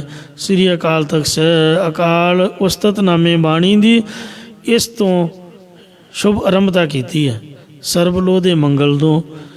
ਤੋ ਇੰਜ ਜੋ ਵੀ ਗੁਰਸਿੱਖ ਮਾਈ ਭਾਈ ਨੇ, ਉਹਨਾਂ ਨੂੰ ਸੋਨੇ ਦੇ ਚਾਂਦੀ ਦੇ ਗਹਿਣੇ ਪਾਉਣੇ ਵਿਵਰਜਿਤ ਨੇ, ਜਿਹੜੇ ਅੰਮ੍ਰਿਤਧਾਰੀ ਨੇ। ਇੱਕ ਵਾਰ ਮਾਤਾ ਗੰਗਾ ਜੀ ਨੇ ਸ੍ਰੀ ਗੁਰੂ ਅਰਜਨ ਦੇਵ ਸਾਹਿਬ ਨੂੰ ਬੇਨਤੀ ਕੀਤੀ ਤਾਂ ਸਤਿਗੁਰੂ ਜੀ ਕਹਿਣ ਲੱਗੇ ਕਿ ਤੁਹਾਨੂੰ ਕਿਸ ਨੇ ਇਹ ਗੱਲ ਸਿਖਾਈ ਹੈ? ਕਹਿੰਦੇ ਮਹਾਰਾਜ, ਮਾਈਆਂ ਬੀਬੀਆਂ ਨੇ ਆਖਿਆ ਵੀ ਤੁਹਾਡੇ ਘਰ ਇੰਨਾ ਪੈਸਾ ਹੈ, ਇੰਨੀਆਂ ਸੰਗਤਾਂ ਭੇਟਾਵਾਂ ਅਰਪਣ ਕਰਦੀਆਂ, ਤੁਸੀਂ ਕੋਈ ਗਹਿਣਾ ਪਾਇਆ ਹੀ ਨਹੀਂ, ਤੁਸੀਂ ਵੀ ਗਹਿਣੇ ਪਾਓ। ਮਾਤਾ ਜੀ ਭੋਲੇ ਸੀਗੇ, ਸੀ ਬ੍ਰਹਮ ਗਿਆਨੀ, ਉਹਨਾਂ ਨੂੰ ਕੀ ਪਤਾ ਵੀ ਗਹਿਣੇ ਨਹੀਂ ਪਾਉਣੇ ਚਾਹੀਦੇ। ਸ੍ਰੀ ਗੁਰੂ ਅਰਜਨ ਦੇਵ ਜੀ ਨੂੰ ਆ ਕੇ ਕਹਿਣ ਲੱਗੇ ਵੀ ਮੈਨੂੰ ਗਹਿਣੇ ਬਣਾ ਕੇ ਦਿਓ ਜੀ। ਮਾਈਆਂ ਬੀਬੀਆਂ ਕਹਿੰਦੀਆਂ ਤੁਸੀਂ ਗਹਿਣੇ ਪਾਓ। ਅਤੇ ਮਹਾਰਾਜ ਕਹਿੰਦੇ ਵਾਹਿਗੁਰੂ ਵਾਹਿਗੁਰੂ। ਇਹ ਗੰਗਾ ਜੀ, ਆਪਾਂ ਸ੍ਰੀ ਗੁਰੂ ਨਾਨਕ ਦੇਵ ਮਹਾਰਾਜ ਜੀ ਦੇ ਸਿੱਖ ਹਾਂ। ਪਹਿਲੀ ਗੱਲ ਤਾਂ ਇਹ ਵੀ ਉਹ ਜਿਹੜੀ ਗੋਲਕ ਹੈ ਉਹ ਸੋਨਾ ਖਰੀਦਣ ਵਾਸਤੇ ਨਹੀਂ ਹੈ, ਮਤਲਬ ਆਪਦੇ ਹਾਰ ਸ਼ਿੰਗਾਰ ਵਾਸਤੇ ਨਹੀਂ ਹੈ। ਜਿਹੜੀ ਗੁਰੂ ਦੀ ਗੋਲਕ ਹੈ ਉਹ ਗੁਰੂ ਕੇ ਲੰਗਰ ਵਾਸਤੇ ਹੈ, ਗੁਰੂ ਕੀਆਂ ਇਮਾਰਤਾਂ ਵਾਸਤੇ ਹੈ, ਗਰੀਬਾਂ ਦੇ ਭਲੇ ਵਾਸਤੇ ਹੈ। ਬਹੁਤਾ ਪੈਸਾ ਹੈ, ਕਿਸੇ ਗਰੀਬ ਦੀ ਲੜਕੀ ਦਾ ਕੋਈ ਬੰਦਾ ਕਾਰਜ ਕਰ ਦੇ, ਕਿਸੇ ਦੇ ਬੱਚੇ ਦੀ ਪੜ੍ਹਾਈ ਨੂੰ ਸਪੋਂਸਰ ਕਰੇ, ਮਤਲਬ ਕਿਸੇ ਵੀ ਪਰਉਪਕਾਰ 'ਤੇ ਆਪਾਂ ਲਾ ਸਕਦੇ ਹਾਂ। ਸ੍ਰੀ ਗੁਰੂ ਅਰਜਨ ਦੇਵ ਜੀ ਦਾ ਸੁਭਾਅ ਸੀਗਾ ਕਿ ਉਹਨਾਂ ਵੇਖੋ ਤਰਨ ਤਾਰਨ ਸਾਹਿਬ ਸਰੋਵਰ ਖੁਦਵਾਇਆ। ਕਿੰਨਾ ਔਖਾ ਹੈ ਸਰੋਵਰ ਨੂੰ ਬਣਾਉਣਾ। ਪਰਉਪਕਾਰ ਲਈ ਜਲ ਦਾ ਪ੍ਰਬੰਧ ਕੀਤਾ, ਜਲ ਦੀ ਘਾਟ ਸੀਗੀ। ਅੰਮ੍ਰਿਤ ਸਰੋਵਰ ਸ੍ਰੀ ਅੰਮ੍ਰਿਤਸਰ ਸਾਹਿਬ ਵਿਖੇ ਪੱਕਾ ਕਰਵਾਇਆ, ਉਹਨੂੰ ਖੁੱਲ੍ਹਾ ਕਰਵਾਇਆ। ਛਿਆਟਾ ਸਾਹਿਬ ਅਤੇ ਇੱਕ ਖੂਹ ਦੇ ਵਿੱਚ 6 ਹਲਟਾਂ ਚਲਾਈਆਂ ਇੱਕੋ ਦਮ ਹੀ। ਜਨਤਾ ਬਹੁਤੀ ਸੀ, ਪਾਣੀ ਥੋੜ੍ਹਾ ਸੀਗਾ। ਇਉਂ ਗੁਰੂ ਜੀ ਪਰਉਪਕਾਰ ਵਾਲੇ ਕਾਰਜ ਕਰਿਆ ਕਰਦੇ ਸਨ। ਕਿਤੇ ਬਾਗ ਲਵਾਤਾ, ਕਰਤਾਰਪੁਰ ਸਾਹਿਬ ਵੀ ਨਗਰ ਵਸਾਇਆ, ਤੋ ਇਉਂ ਨਗਰ ਵਸਾ ਦਿੰਦੇ, ਲੋਕਾਂ ਨੂੰ ਕੋਠੇ ਪਾ ਕੇ ਦੇ ਦਿੰਦੇ। ਆਖਿਆ ਗੰਗਾ ਜੀ, ਸ੍ਰੀ ਗੁਰੂ ਨਾਨਕ ਦੇਵ ਮਹਾਰਾਜ ਜੀ ਦੇ ਸਿੱਖ ਗਹਿਣੇ ਨਹੀਂ ਪਹਿਨਦੇ। ਆਪਾਂ ਹਾਰ ਸ਼ਿੰਗਾਰ ਕਰਕੇ, ਯਾਨੀ ਕਿ ਗੁਰਦੁਆਰੇ ਜਦ ਆਪਾਂ ਆਉਂਦੇ ਹਾਂ ਅਤੇ ਸਾਡੇ ਮਨ ਦੀ ਭਾਵਨਾ, ਜੇ ਆਪਾਂ ਹਾਰ ਸ਼ਿੰਗਾਰ ਕੀਤਾ ਹੋਊਗਾ ਤਾਂ ਇਹ ਸੋਚਾਂਗੇ ਵੀ ਸਾਡਾ ਕੋਈ ਕੜਾ ਵੇਖੂਗਾ, ਸਾਡੀ ਕਈਆਂ ਰਾਗੀਆਂ ਛਾਪ ਪਾਈ ਹੁੰਦੀ ਆ, ਨਾਲੇ ਆਵਾਜ਼ਾਂ ਵਜਾਉਣਗੇ ਪੱਖੇ ਵਾਲੇ ਹੱਥ 'ਤੇ, ਨਾਲੇ ਲੋਕਾਂ ਨੂੰ ਖੋਣ ਵੀ ਆ ਛਾਪ ਪਾਈ ਆ। ਅਤੇ ਇੰਝ ਇਹ ਲੋਕ ਵਿਖਾਵਾ ਹੀ ਹੈ। ਮਤਲਬ ਸਾਡੇ ਮਨ ਦੀ ਭਾਵਨਾ ਹੋਊਗੀ ਵੀ ਲੋਕ ਵੇਖਣ ਵੀ ਅਸੀਂ ਗਹਿਣਾ ਪਾਇਆ ਹੋਇਆ ਹੈ, ਇਸ ਤੋਂ ਵੱਧ ਹੋਰ ਕੋਈ ਮਤਲਬ ਨਹੀਂ। ਗੁਰਦੁਆਰੇ ਅਸੀਂ ਦਰਸ਼ਨ ਕਰਨ ਆਉਣੇ ਨੇ ਕਿ ਆਪਣਾ ਆਪ ਦਿਖਾਉਣ ਵਾਸਤੇ ਆਉਣਾ? ਪਹਿਲੀ ਗੱਲ ਤਾਂ ਇਹ। ਆ ਜਿਹੜੇ ਵੱਡੇ ਵੱਡੇ ਲੋਕ ਨੇ, ਰਾਜਨੀਤਿਕ ਲੋਕ, ਆ ਨੱਚਣ ਗਾਉਣ ਵਾਲੇ ਵੀ, ਉਹ ਵੀ ਜਦ ਗੁਰੂ ਘਰ ਵਿੱਚ ਆਉਂਦੇ ਨੇ ਚਿੱਟੇ ਕੱਪੜੇ ਪਾ ਕੇ ਅਤੇ ਬਿਲਕੁਲ ਸਾਧ ਮੁਰਾਦੇ ਬਣ ਕੇ ਆਉਂਦੇ ਨੇ। ਬਾਹਰ ਜੋ ਮਰਜ਼ੀ ਆਪਦੇ ਬਿਜ਼ਨਸ 'ਚ ਕਰਦੇ ਨੇ, ਪਰ ਸਿਆਣਪ ਇਹ ਹੈ ਵੀ ਜਿਸ ਤਰ੍ਹਾਂ ਦੀ ਸੰਗਤ 'ਚ ਜਾਈਏ ਉਸੇ ਤਰ੍ਹਾਂ ਦਾ ਹੀ ਲਿਬਾਸ ਪਹਿਨੀਏ। ਆਪਾਂ ਮਰਗ ਦੇ ਪ੍ਰੋਗਰਾਮ 'ਤੇ ਜਾਂਦੇ ਹਾਂ ਤਾਂ ਉੱਥੋਂ ਦੇ ਬਸਤਰ ਉਸ ਮੁਤਾਬਕ ਪਹਿਨਦੇ ਆ। ਇਸੇ ਤਰੀਕੇ ਨਾਲ ਜਦ ਸੰਗਤ ਵਿੱਚ ਆਈਦਾ ਤਾਂ ਬੜੇ ਸਾਧ ਮੁਰਾਦੇ ਸਿੱਧੇ ਸਾਫ਼ ਕੱਪੜਿਆਂ ਦੇ ਵਿੱਚ ਸੁੰਦਰ ਲਿਬਾਸ ਪਹਿਨ ਕੇ ਆਈਦਾ। ਇਸ ਲਈ ਹੇ ਗੰਗਾ ਜੀ, ਤੁਹਾਨੂੰ ਗਹਿਣਾ ਪਾਉਣਾ ਯੋਗ ਨਹੀਂ ਹੈ। ਤੋ ਲਓ ਤੁਹਾਨੂੰ ਇੱਕ ਸੁੰਦਰ ਗਹਿਣਾ ਬਖਸ਼ਦੇ ਹਾਂ ਜੋ ਲੋਕ ਪਰਲੋਕ ਵਿੱਚ ਸਹਾਈ ਹੋਵੇ। ਗੌੜੀ ਬਾਮਣ ਖਰੀ ਮਹੱਲਾ ਪੰਜਵਾਂ। ਸ਼ਲੋਕ। ਗੁਰਦੇਵ ਮਾਤਾ ਗੁਰਦੇਵ ਪਿਤਾ, ਗੁਰਦੇਵ ਸੁਆਮੀ ਪਰਮੇਸ਼ਰਾ, ਗੁਰਦੇਵ ਸਖਾ ਅਗਿਆਨ ਭੰਜਨ, ਗੁਰਦੇਵ ਬੰਧਵ ਸਹੋਦਰਾ, ਗੁਰਦੇਵ ਦਾਤਾ ਹਰ ਨਾਮ ਉਪਦੇਸੈ, ਗੁਰਦੇਵ ਮੰਤ ਨਿਰੋਧਰਾ, ਗੁਰਦੇਵ ਸਾਤ ਸਦ ਬੁੱਧ ਮੂਰਤ, ਗੁਰਦੇਵ ਪਾਰਸ ਪਰਸ ਪਰਾ, ਗੁਰਦੇਵ ਤੀਰਥ ਅਮਰ ਸਰੋਵਰ, ਗੁਰ ਗਿਆਨ ਮਜਨ ਅਪਰੰਪਰਾ। ਇਉਂ ਗੁਰੂ ਮਹਾਰਾਜ ਨੇ ਇੱਕ ਸ਼ਬਦ ਪਹਿਲਾਂ ਵੀ ਉਚਾਰਿਆ, ਇਹੀ ਸ਼ਬਦ ਬਾਅਦ ਵਿੱਚ ਉਚਾਰਿਆ। ਅਤੇ ਵਿਚਲੀ ਬਾਣੀ 52 ਅੱਖਰੀ ਸੰਸਕ੍ਰਿਤ ਦੇ 52 ਅੱਖਰ ਮੰਨੇ ਨੇ। ਉਸ ਮੁਤਾਬਕ ਗੁਰੂ ਮਹਾਰਾਜ ਨੇ ਗੁਰਮਤਿ ਦਾ ਉਪਦੇਸ਼ ਬਖਸ਼ਿਆ। ਆਖਿਆ ਹੀ ਗਹਿਣਾ ਪਹਿਣੋ, ਯਾਨੀ ਇਹ ਬਾਣੀ ਦਾ ਨਿਤਨੇਮ ਕਰਿਆ ਕਰੋ, ਇਹਦੇ ਅਰਥਾਂ ਨੂੰ ਮਨ ਵਿੱਚ ਵਸਾਓ। ਅਤੇ ਜਿਹੜਾ ਪਹਿਲਾ ਮੰਗਲ ਅਤੇ ਬਾਅਦ 'ਚ ਸਤੋਤਰ ਉਹੀ ਸ਼ਬਦ ਉਚਾਰਿਆ। ਇਹ ਸੰਪਟ ਕੀਤਾ। ਸੰਪਟ ਨਾਮ ਹੈ ਡੱਬੇ ਦਾ। ਡੱਬੇ ਦਾ ਉੱਪਰਲਾ ਢੱਕਣ ਹੁੰਦਾ, ਹੇਠਲਾ ਤਲਾ ਹੁੰਦਾ। ਅਤੇ ਜਿਵੇਂ ਸੋਹਣਾ ਗਹਿਣਾ ਇੱਕ ਡੱਬੇ ਵਿੱਚ ਸਾਂਭਿਆ ਹੁੰਦਾ, ਇਉਂ ਢੱਕਣ ਉੱਤੇ ਤਲਾ ਬਣਾ ਕੇ ਮਹਾਰਾਜ ਨੇ ਬਾਣੀ ਰੂਪੀ ਗਹਿਣਾ ਮਾਤਾ ਗੰਗਾ ਜੀ ਨੂੰ ਬਖਸ਼ਿਸ਼ ਕੀਤਾ। ਪਹਿਲੇ ਪਾਤਸ਼ਾਹ ਵੀ ਫਰਮਾਉਂਦੇ ਨੇ, ਸ਼ਲੋਕ ਮਹੱਲਾ ਪਹਿਲਾ। ਦੋਏ ਦੀਵੇ 14 ਹਟ ਨਾਲੇ, ਜੇਤੇ ਜੀ ਤੇ ਬਣ ਜਾਰੇ, ਖੁੱਲੇ ਹਟ ਹੁਆ ਵਾਪਾਰ, ਜੋ ਪਹੁੰਚੈ ਸੋ ਚੱਲਣ ਹਾਰ, ਧਰਮ ਦਲਾਲ ਪਾਏ ਨੀਸਾਨ, ਨਾਨਕ ਨਾਮ ਲਾਹਾ ਪ੍ਰਮਾਣ। ਜਿਹੜੇ ਗੁਰਮੁਖ ਨੇ ਉਹਨਾਂ ਨੇ ਪ੍ਰਤੱਖ ਸੋਨੇ ਚਾਂਦੀ ਹੀਰੇ ਮੋਤੀਆਂ ਨੂੰ ਨਾ ਤਾਂ ਪਹਿਨਿਆ ਅਤੇ ਨਾ ਹੀ ਇਸ ਦਾ ਵਪਾਰ ਕੀਤਾ ਹੈ। ਸਾਲਸਰਾਏ ਜੋਰੀ ਨੂੰ ਗੁਰੂ ਸਾਹਿਬ ਨੇ ਹੀ ਸਿੱਖਿਆ ਦਿੱਤੀ ਸੀ ਕਿ ਤੂੰ ਇੰਨਾ ਸਿਆਣਾ ਹੋ ਕੇ ਤੂੰ 100 ਰੁਪਈਆ ਦਰਸ਼ਨੀ ਭੇਟਾ ਦਿੱਤੀ ਲਾਲ ਦੀ, ਕਿਉਂਕਿ ਤੂੰ ਵੇਖ ਲਿਆ ਵੀ ਇਹਦੇ 'ਤੇ ਲਿਖਿਆ ਹੋਇਆ ਜਿਹੜਾ ਦਰਸ਼ਨ ਕਰੇ 100 ਰੁਪਈਆ ਦੇ, ਅਤੇ ਫਿਰ ਵੀ ਤੂੰ ਝੂਠੇ ਪੱਥਰਾਂ ਦੀ ਪਰਖ ਵਿੱਚ ਪਿਆ ਹੋਇਆ ਹੈ। ਮਹਾਰਾਜ ਦੇ ਨਾਮ ਰੂਪੀ ਗਹਿਣੇ ਨੂੰ ਹਿਰਦੇ ਵਿੱਚ ਕਿਉਂ ਨਹੀਂ ਪਹਿਚਾਣਦਾ?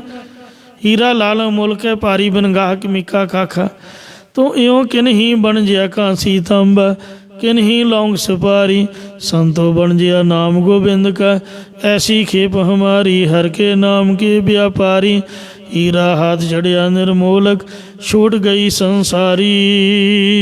ਜਿਹੜੇ ਗੁਰਮੁਖ ਨੇ ਉਹ ਜਗਤ ਰੂਪੀ ਸ਼ਹਿਰ ਵਿੱਚ ਆਏ ਹੋਏ ਨੇ। ਚੰਦ ਅਤੇ ਸੂਰਜ ਮਨ ਨੂੰ 2 ਲੈਂਪ ਜਗ ਰਹੇ ਨੇ, 2 ਦੀਵੇ 14 ਹਟ ਨਾਲੇ, ਅਤੇ 14 ਲੋਕ ਇਹ ਜਗਤ ਰੂਪੀ ਸ਼ਹਿਰ ਦੇ ਬਾਜ਼ਾਰ ਨੇ। ਜੇਤੇ ਜੀ ਤੇਤੇ ਵਣਜਾਰੇ, ਸਾਰੇ ਜਿਵੇਂ ਸ਼ਹਿਰ ਦੇ ਵਪਾਰੀ ਨੇ। ਖੁੱਲੇ ਹਟ ਹੁਆ ਵਪਾਰ, ਜਦੋਂ ਹੱਟ ਖੁੱਲ੍ਹ ਪਏ ਜਗਤ ਰਚਨਾ ਹੋਈ, ਵਪਾਰ ਹੋਣ ਲੱਗ ਪਿਆ। ਜਿਵੇਂ ਜੌਹਰੀਆਂ ਦਾ ਬਾਜ਼ਾਰ ਪਟਨਾ ਸਾਹਿਬ ਦੇ ਵਿੱਚ ਹੈ।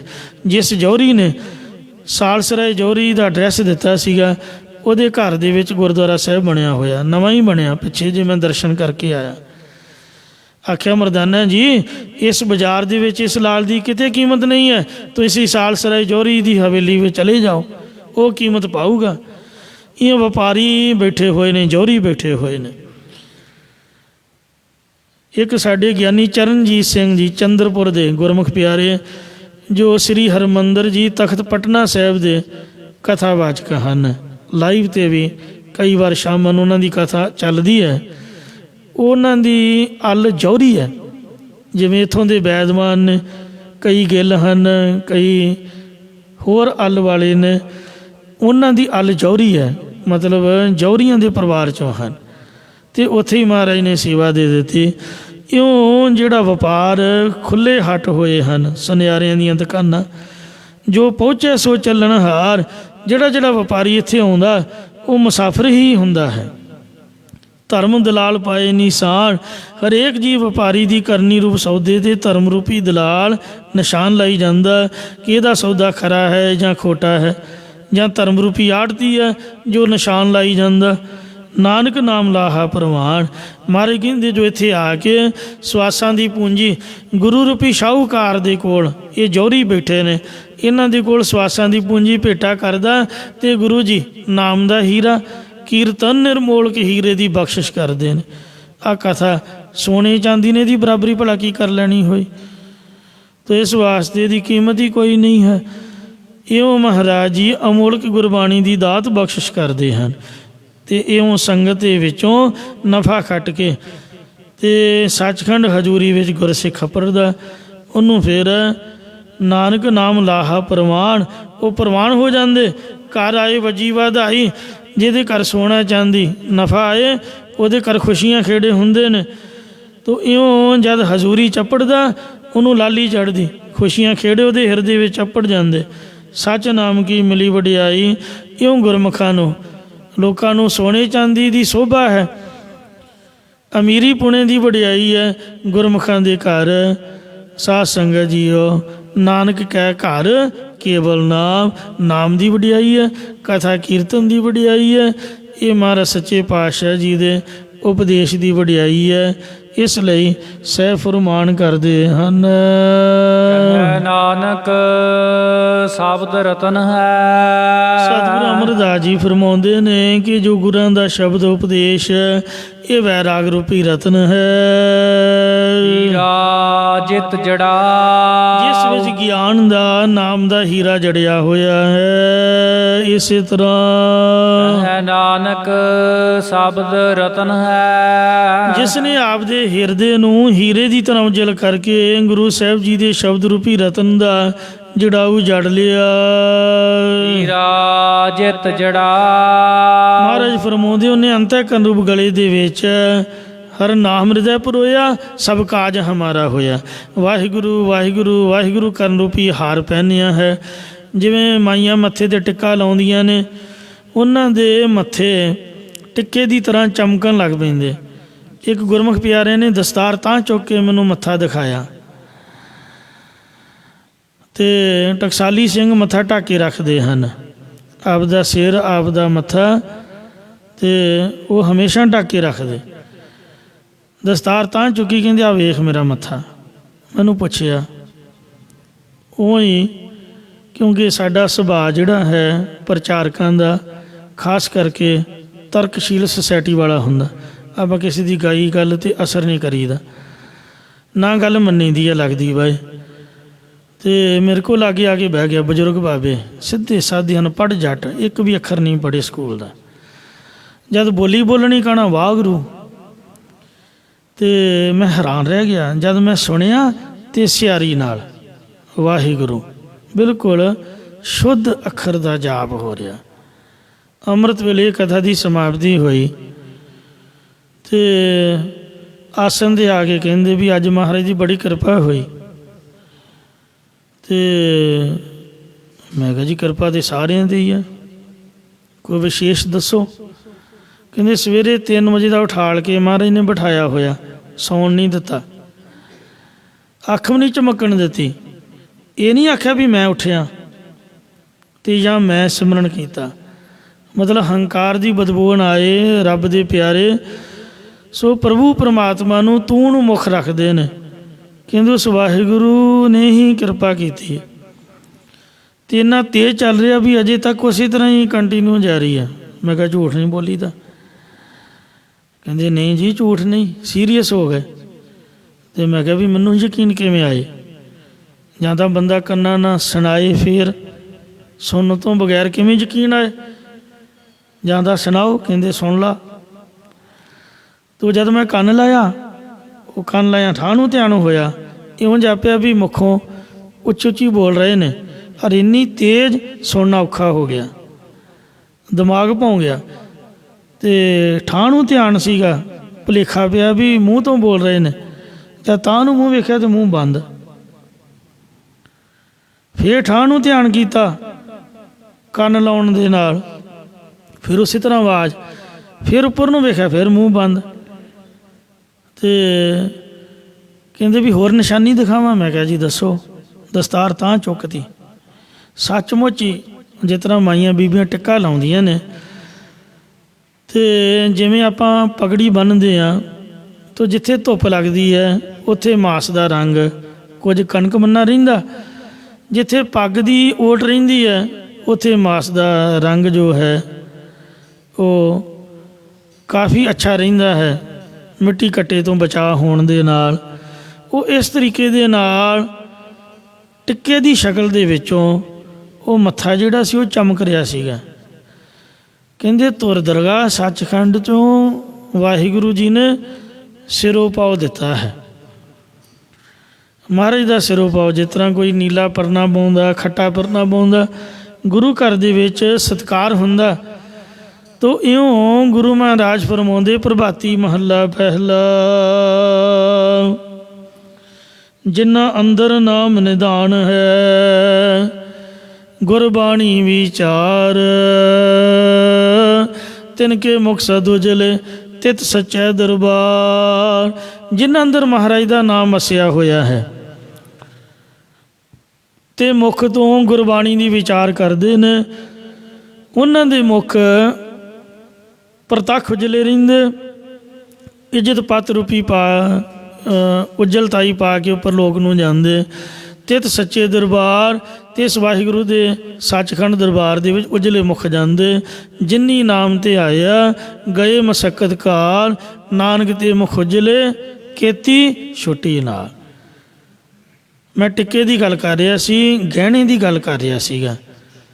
ਗੁੱਟ ਦਾ ਗਹਿਣਾ ਮਹਾਰਾਜ ਨੇ ਸਰਬਰੂ ਦਾ ਕੜਾ ਬਖਸ਼ਿਆ ਹੈ ਤੇ ਮੱਥੇ ਦਾ ਗਹਿਣਾ ਵਾਹਿਗੁਰੂ ਦਾ ਨਾਮ ਬਖਸ਼ਿਆ। ਕਈਆਂ ਦੇ ਇੱਕ ਓਂਕਾਰ ਚਮਕਣ ਲੱਗ ਪੈਂਦਾ, ਜਿਹਦਾ ਜਾਪ ਕਰੋਗੇ ਉਹੀ ਚਮਕੂਗਾ। ਤੋ ਇਸ ਤਰ੍ਹਾਂ ਸੋ ਵਾਹਿਗੁਰੂ ਨਾਮ ਦੀ ਮਹਿਮਾ ਹੈ। ਤਿੰਨ ਮੁਖ ਟਿੱਕੇ ਨਿਕਲੈ, ਜਿਨ ਮਨ ਸੱਚਾ ਨਾਉ, ਕਰਮ ਮਿਲੇ ਤਾਂ ਪਾਈਐ, ਨਾਹੀ ਗੱਲੀ ਵਾਓ ਦੁਆਓ। ਸੋ ਜਿਹੜੀਆਂ ਗੱਲਾਂ ਨਿਰੀਆਂ ਹਨ ਉਹ ਤਾਂ ਹਵਾ ਦਾ ਖੜਕਾ ਹੈ। ਮਹਾਰਾਜ ਦੀ ਕਿਰਪਾ ਹੋਵੇ ਬਖਸ਼ਿਸ਼ ਦੇ ਨਾਲ, ਜਾਂ ਕਰਮ ਚੰਗੇ ਹੋਣ ਤਾਂ ਵਾਹਿਗੁਰੂ ਨਾਮ ਮਿਲਦਾ। ਉਹਨਾਂ ਦੇ ਮੁਖ ਦੇ ਟਿੱਕੇ ਦੀ ਤਰ੍ਹਾਂ, ਗਹਿਣੇ ਦੀ ਤਰ੍ਹਾਂ ਉਹ ਚਮਕਣ ਲਾ ਦਿੰਦਾ। ਫਿਰ ਸੋਨਾ ਚਾਂਦੀ ਉਹਨਾਂ ਨੂੰ ਤੁਛ ਜਾਪਦਾ ਹੈ। ਬਹੁ ਸ਼ਾਸਤਰ ਬਹੁ ਸਿਮਰਤੀ, ਵੇਖੇ ਸਰਬਟ ਡੋਲ, ਪੂਜਸ ਨਾਹੀ ਹਰ ਹਰੇ, ਨਾਨਕ ਨਾਮ ਅਮੋਲ। ਇਸ ਲਈ ਖਾਸ ਕਰਕੇ ਕਈ ਵਾਰ ਸਾਡੀਆਂ ਮਾਈਆਂ ਬੀਬੀਆਂ ਭੈਣਾਂ ਸ੍ਰੀ ਗੁਰੂ ਗ੍ਰੰਥ ਸਾਹਿਬ ਜੀ ਦੀ ਹਜ਼ੂਰੀ ਵਿੱਚ ਬੈਠ ਜਾਂਦੀਆਂ ਨੇ, ਅਤੇ ਰੋਕੀ ਦਾ ਤਾਂ ਹੀ ਹੈ ਵੀ ਕਈ ਵਾਰ ਮਰਜ਼ਾਦਾ ਨਹੀਂ ਰਹਿੰਦੀ। ਸੁਰਖੀ ਬਿੰਦੀ ਲਾ ਕੇ ਮੈਨੂੰ ਮਾफ़ ਕਰਨਾ, ਅਤੇ ਛਾਪਾਂ ਛੱਲੇ ਪਾ ਕੇ ਜਾਂ ਨਹੁੰ 'ਤੇ ਨਹੁੰ ਪਾਲਿਸ਼ ਲਾ ਕੇ, ਨਹੁੰ ਵਧਾ ਕੇ, ਜਾਂ ਹਾਰ ਸ਼ਿੰਗਾਰ ਕਰਕੇ, ਜਾਂ ਚਮਕੀਲੇ ਭੜਕੀਲੇ ਕੱਪੜੇ ਪਾ ਕੇ ਗੁਰੂ ਗ੍ਰੰਥ ਸਾਹਿਬ ਦੀ ਹਜ਼ੂਰੀ 'ਚ ਬੈਠਣਾ ਸ੍ਰੀ ਗੁਰੂ ਗ੍ਰੰਥ ਸਾਹਿਬ ਜੀ ਦੀ ਬੇਅਦਬੀ ਹੈ। ਬਾਣੀ ਪੜ੍ਹਨ ਨਾਲ ਭਲਾ ਘੱਟ ਹੋਣਾ ਹੈ, ਅਤੇ ਪਰ ਬੇਅਦਬੀ ਕਰਨ ਤੋਂ ਪਾਪ ਜ਼ਿਆਦਾ ਲੱਗੂਗਾ। ਤੋ ਇਸ ਲਈ ਸੂਹੇ ਕੱਪੜੇ ਪਾਉਣ ਤੋਂ ਵੀ ਗੁਰੂ ਸਾਹਿਬ ਨੇ ਰੋਕਿਆ। ਸੂਹਾ ਪਹਿਨ ਲਏ ਨਿਸਵਾਰ, ਗੋਬਿੰਦ ਸਿੰਘ ਜਮ ਕਰੇ ਖੁਆਰ। ਜਿਹੜਾ ਸੂਹੇ ਬਸਤਰ ਪਾ ਕੇ ਅਤੇ ਨਸਵਾਰ ਆਦਿਕ ਨਸ਼ਾਦ ਕਰਦਾ, ਮਹਾਰਾਜ ਕਹਿੰਦੇ ਉਹਨੂੰ ਯਮਦੂਤ ਖਰਾਬ ਕਰਦਾ ਹੈ। ਇਸ ਲਈ ਸਹਿ ਫਰਮਾਉਂਦੇ ਨੇ ਕਿ ਗੁਰਬਾਣੀ ਦਾ ਹੀ ਗਹਿਣਾ ਸਾਡੇ ਹਿਰਦੇ ਵਿੱਚ, ਸਾਡੇ ਮੱਥੇ ਉੱਪਰ ਹੋਵੇ। ਅੱਜ ਕੱਲ੍ਹ ਤਾਂ ਮਹਿੰਗਾਈ ਹੋਈ ਇੰਨੀ ਹੈ, ਬੰਦਾ ਖਰੀਦ ਹੀ ਨਹੀਂ ਸਕਦਾ, ਅਤੇ ਪਾਉਣ ਦਾ ਵੀ ਕੋਈ ਮਾਹੌਲ ਨਹੀਂ ਹੈ। ਜਾਣ ਦਾ ਖਤਰਾ ਹੈ, ਪਤਾ ਨਹੀਂ ਕਿੰਨੇ ਰਾਹ ਦੇ ਵਿੱਚ ਘੇਰ ਕੇ ਲੁੱਟ ਲੈਣਾ ਹੈ। ਇਸ ਲਈ ਸਾਰੀਆਂ ਗੱਲਾਂ ਤੋਂ ਭਲਾ ਹੀ ਭਲਾ ਹੈ। ਜੇ ਮਹਾਰਾਜ ਨੇ ਕੁਝ ਬਖਸ਼ਿਆ ਹੈ ਤਾਂ ਗੁਰੂ ਘਰ ਭੇਟਾ ਕਰੀਏ। ਆ ਗੁਰ ਦਰਬਾਰ ਦੇ ਵਿੱਚ ਜੇ ਲੱਗ ਜਾਏ ਤਾਂ ਹਮੇਸ਼ਾ ਵਾਸਤੇ ਅਮਰ ਹੋ ਜਾਂਦਾ। ਮਾਇਆ ਜਿਹੜੀ ਹੈ ਸੋਨਾ ਆਦਿਕ ਗੁਰੂ ਘਰ ਆ ਕੇ ਸਫਲ ਹੁੰਦਾ ਹੈ। ਗੁਰੂ ਮਹਾਰਾਜ ਕਿਰਪਾ ਕਰਨ। ਕਹੈ ਨਾਨਕ ਸ਼ਬਦ ਰਤਨ ਹੈ। ਮਹਾਰਾਜ ਕਹਿੰਦੇ ਨੇ ਕਿ ਸ਼ਬਦ ਰੂਪੀ ਹੀ ਰਤਨ ਦਾ ਜੜਾਊ ਹੈ। ਹੀਰਾ ਜਿਤ ਜੜਾ, ਜਿਹਦੇ 'ਚ ਕਥਾ ਕੀਰਤਨ ਦਾ ਨਾਮ ਦਾ ਹੀਰਾ ਜੜਿਆ ਹੋਇਆ ਹੈ। ਇਹੀ ਪਹਿਨ ਕਰਕੇ ਇਹਦੇ ਨਾਲ ਹੀ ਲੋਕ ਪਰਲੋਕ ਦੀ ਸੋਭਾ ਹੋਵੇਗੀ। ਹਰ ਮਨ ਤਨ ਵਸਿਆ ਸੋਈ, ਜੈ ਜੈਕਾਰ ਕਰੇ ਸਭ ਕੋਈ। ਸਾਰੇ ਜੈ ਜੈਕਾਰ ਕਰਨਗੇ। ਜਿਵੇਂ ਬਾਬਾ ਦੀਪ ਸਿੰਘ ਸਾਹਿਬ ਜੀ ਦੀ ਇਹਨਾਂ ਸ਼ਹੀਦਾਂ ਦੀ ਹੋ ਰਹੀ ਹੈ। ਇਸ ਦੇ ਨਾਲ ਹੀ ਸਮਾਪਤੀ ਹੈ ਜੀ। ਭੁੱਲ ਚੁੱਕ ਖਿਮਾ ਕਰਨੀ, ਅੱਗੇ ਤੋਂ ਸਮਤ ਬਖਸ਼ਣੀ। ਆਪੇ ਹੀਰਾ ਰਤਨ ਆਪੇ, ਜਿਸ ਨੂੰ ਦੇ ਬੁਝਾਏ। ਨਾਨਕ ਸ਼ਬਦ ਰਤਨ ਹੈ। ਹੀਰਾ ਜਿਤ ਜੜਾਓ। ਵਾਹਿਗੁਰੂ ਜੀ ਕਾ ਖਾਲਸਾ, ਵਾਹਿਗੁਰੂ ਜੀ ਕੀ ਫਤਿਹ। ਰਾਮਕਲੀ ਮਹੱਲਾ ਤੀਜਾ। ਆਨੰਦ ਏਕ ਓੰਕਾਰ।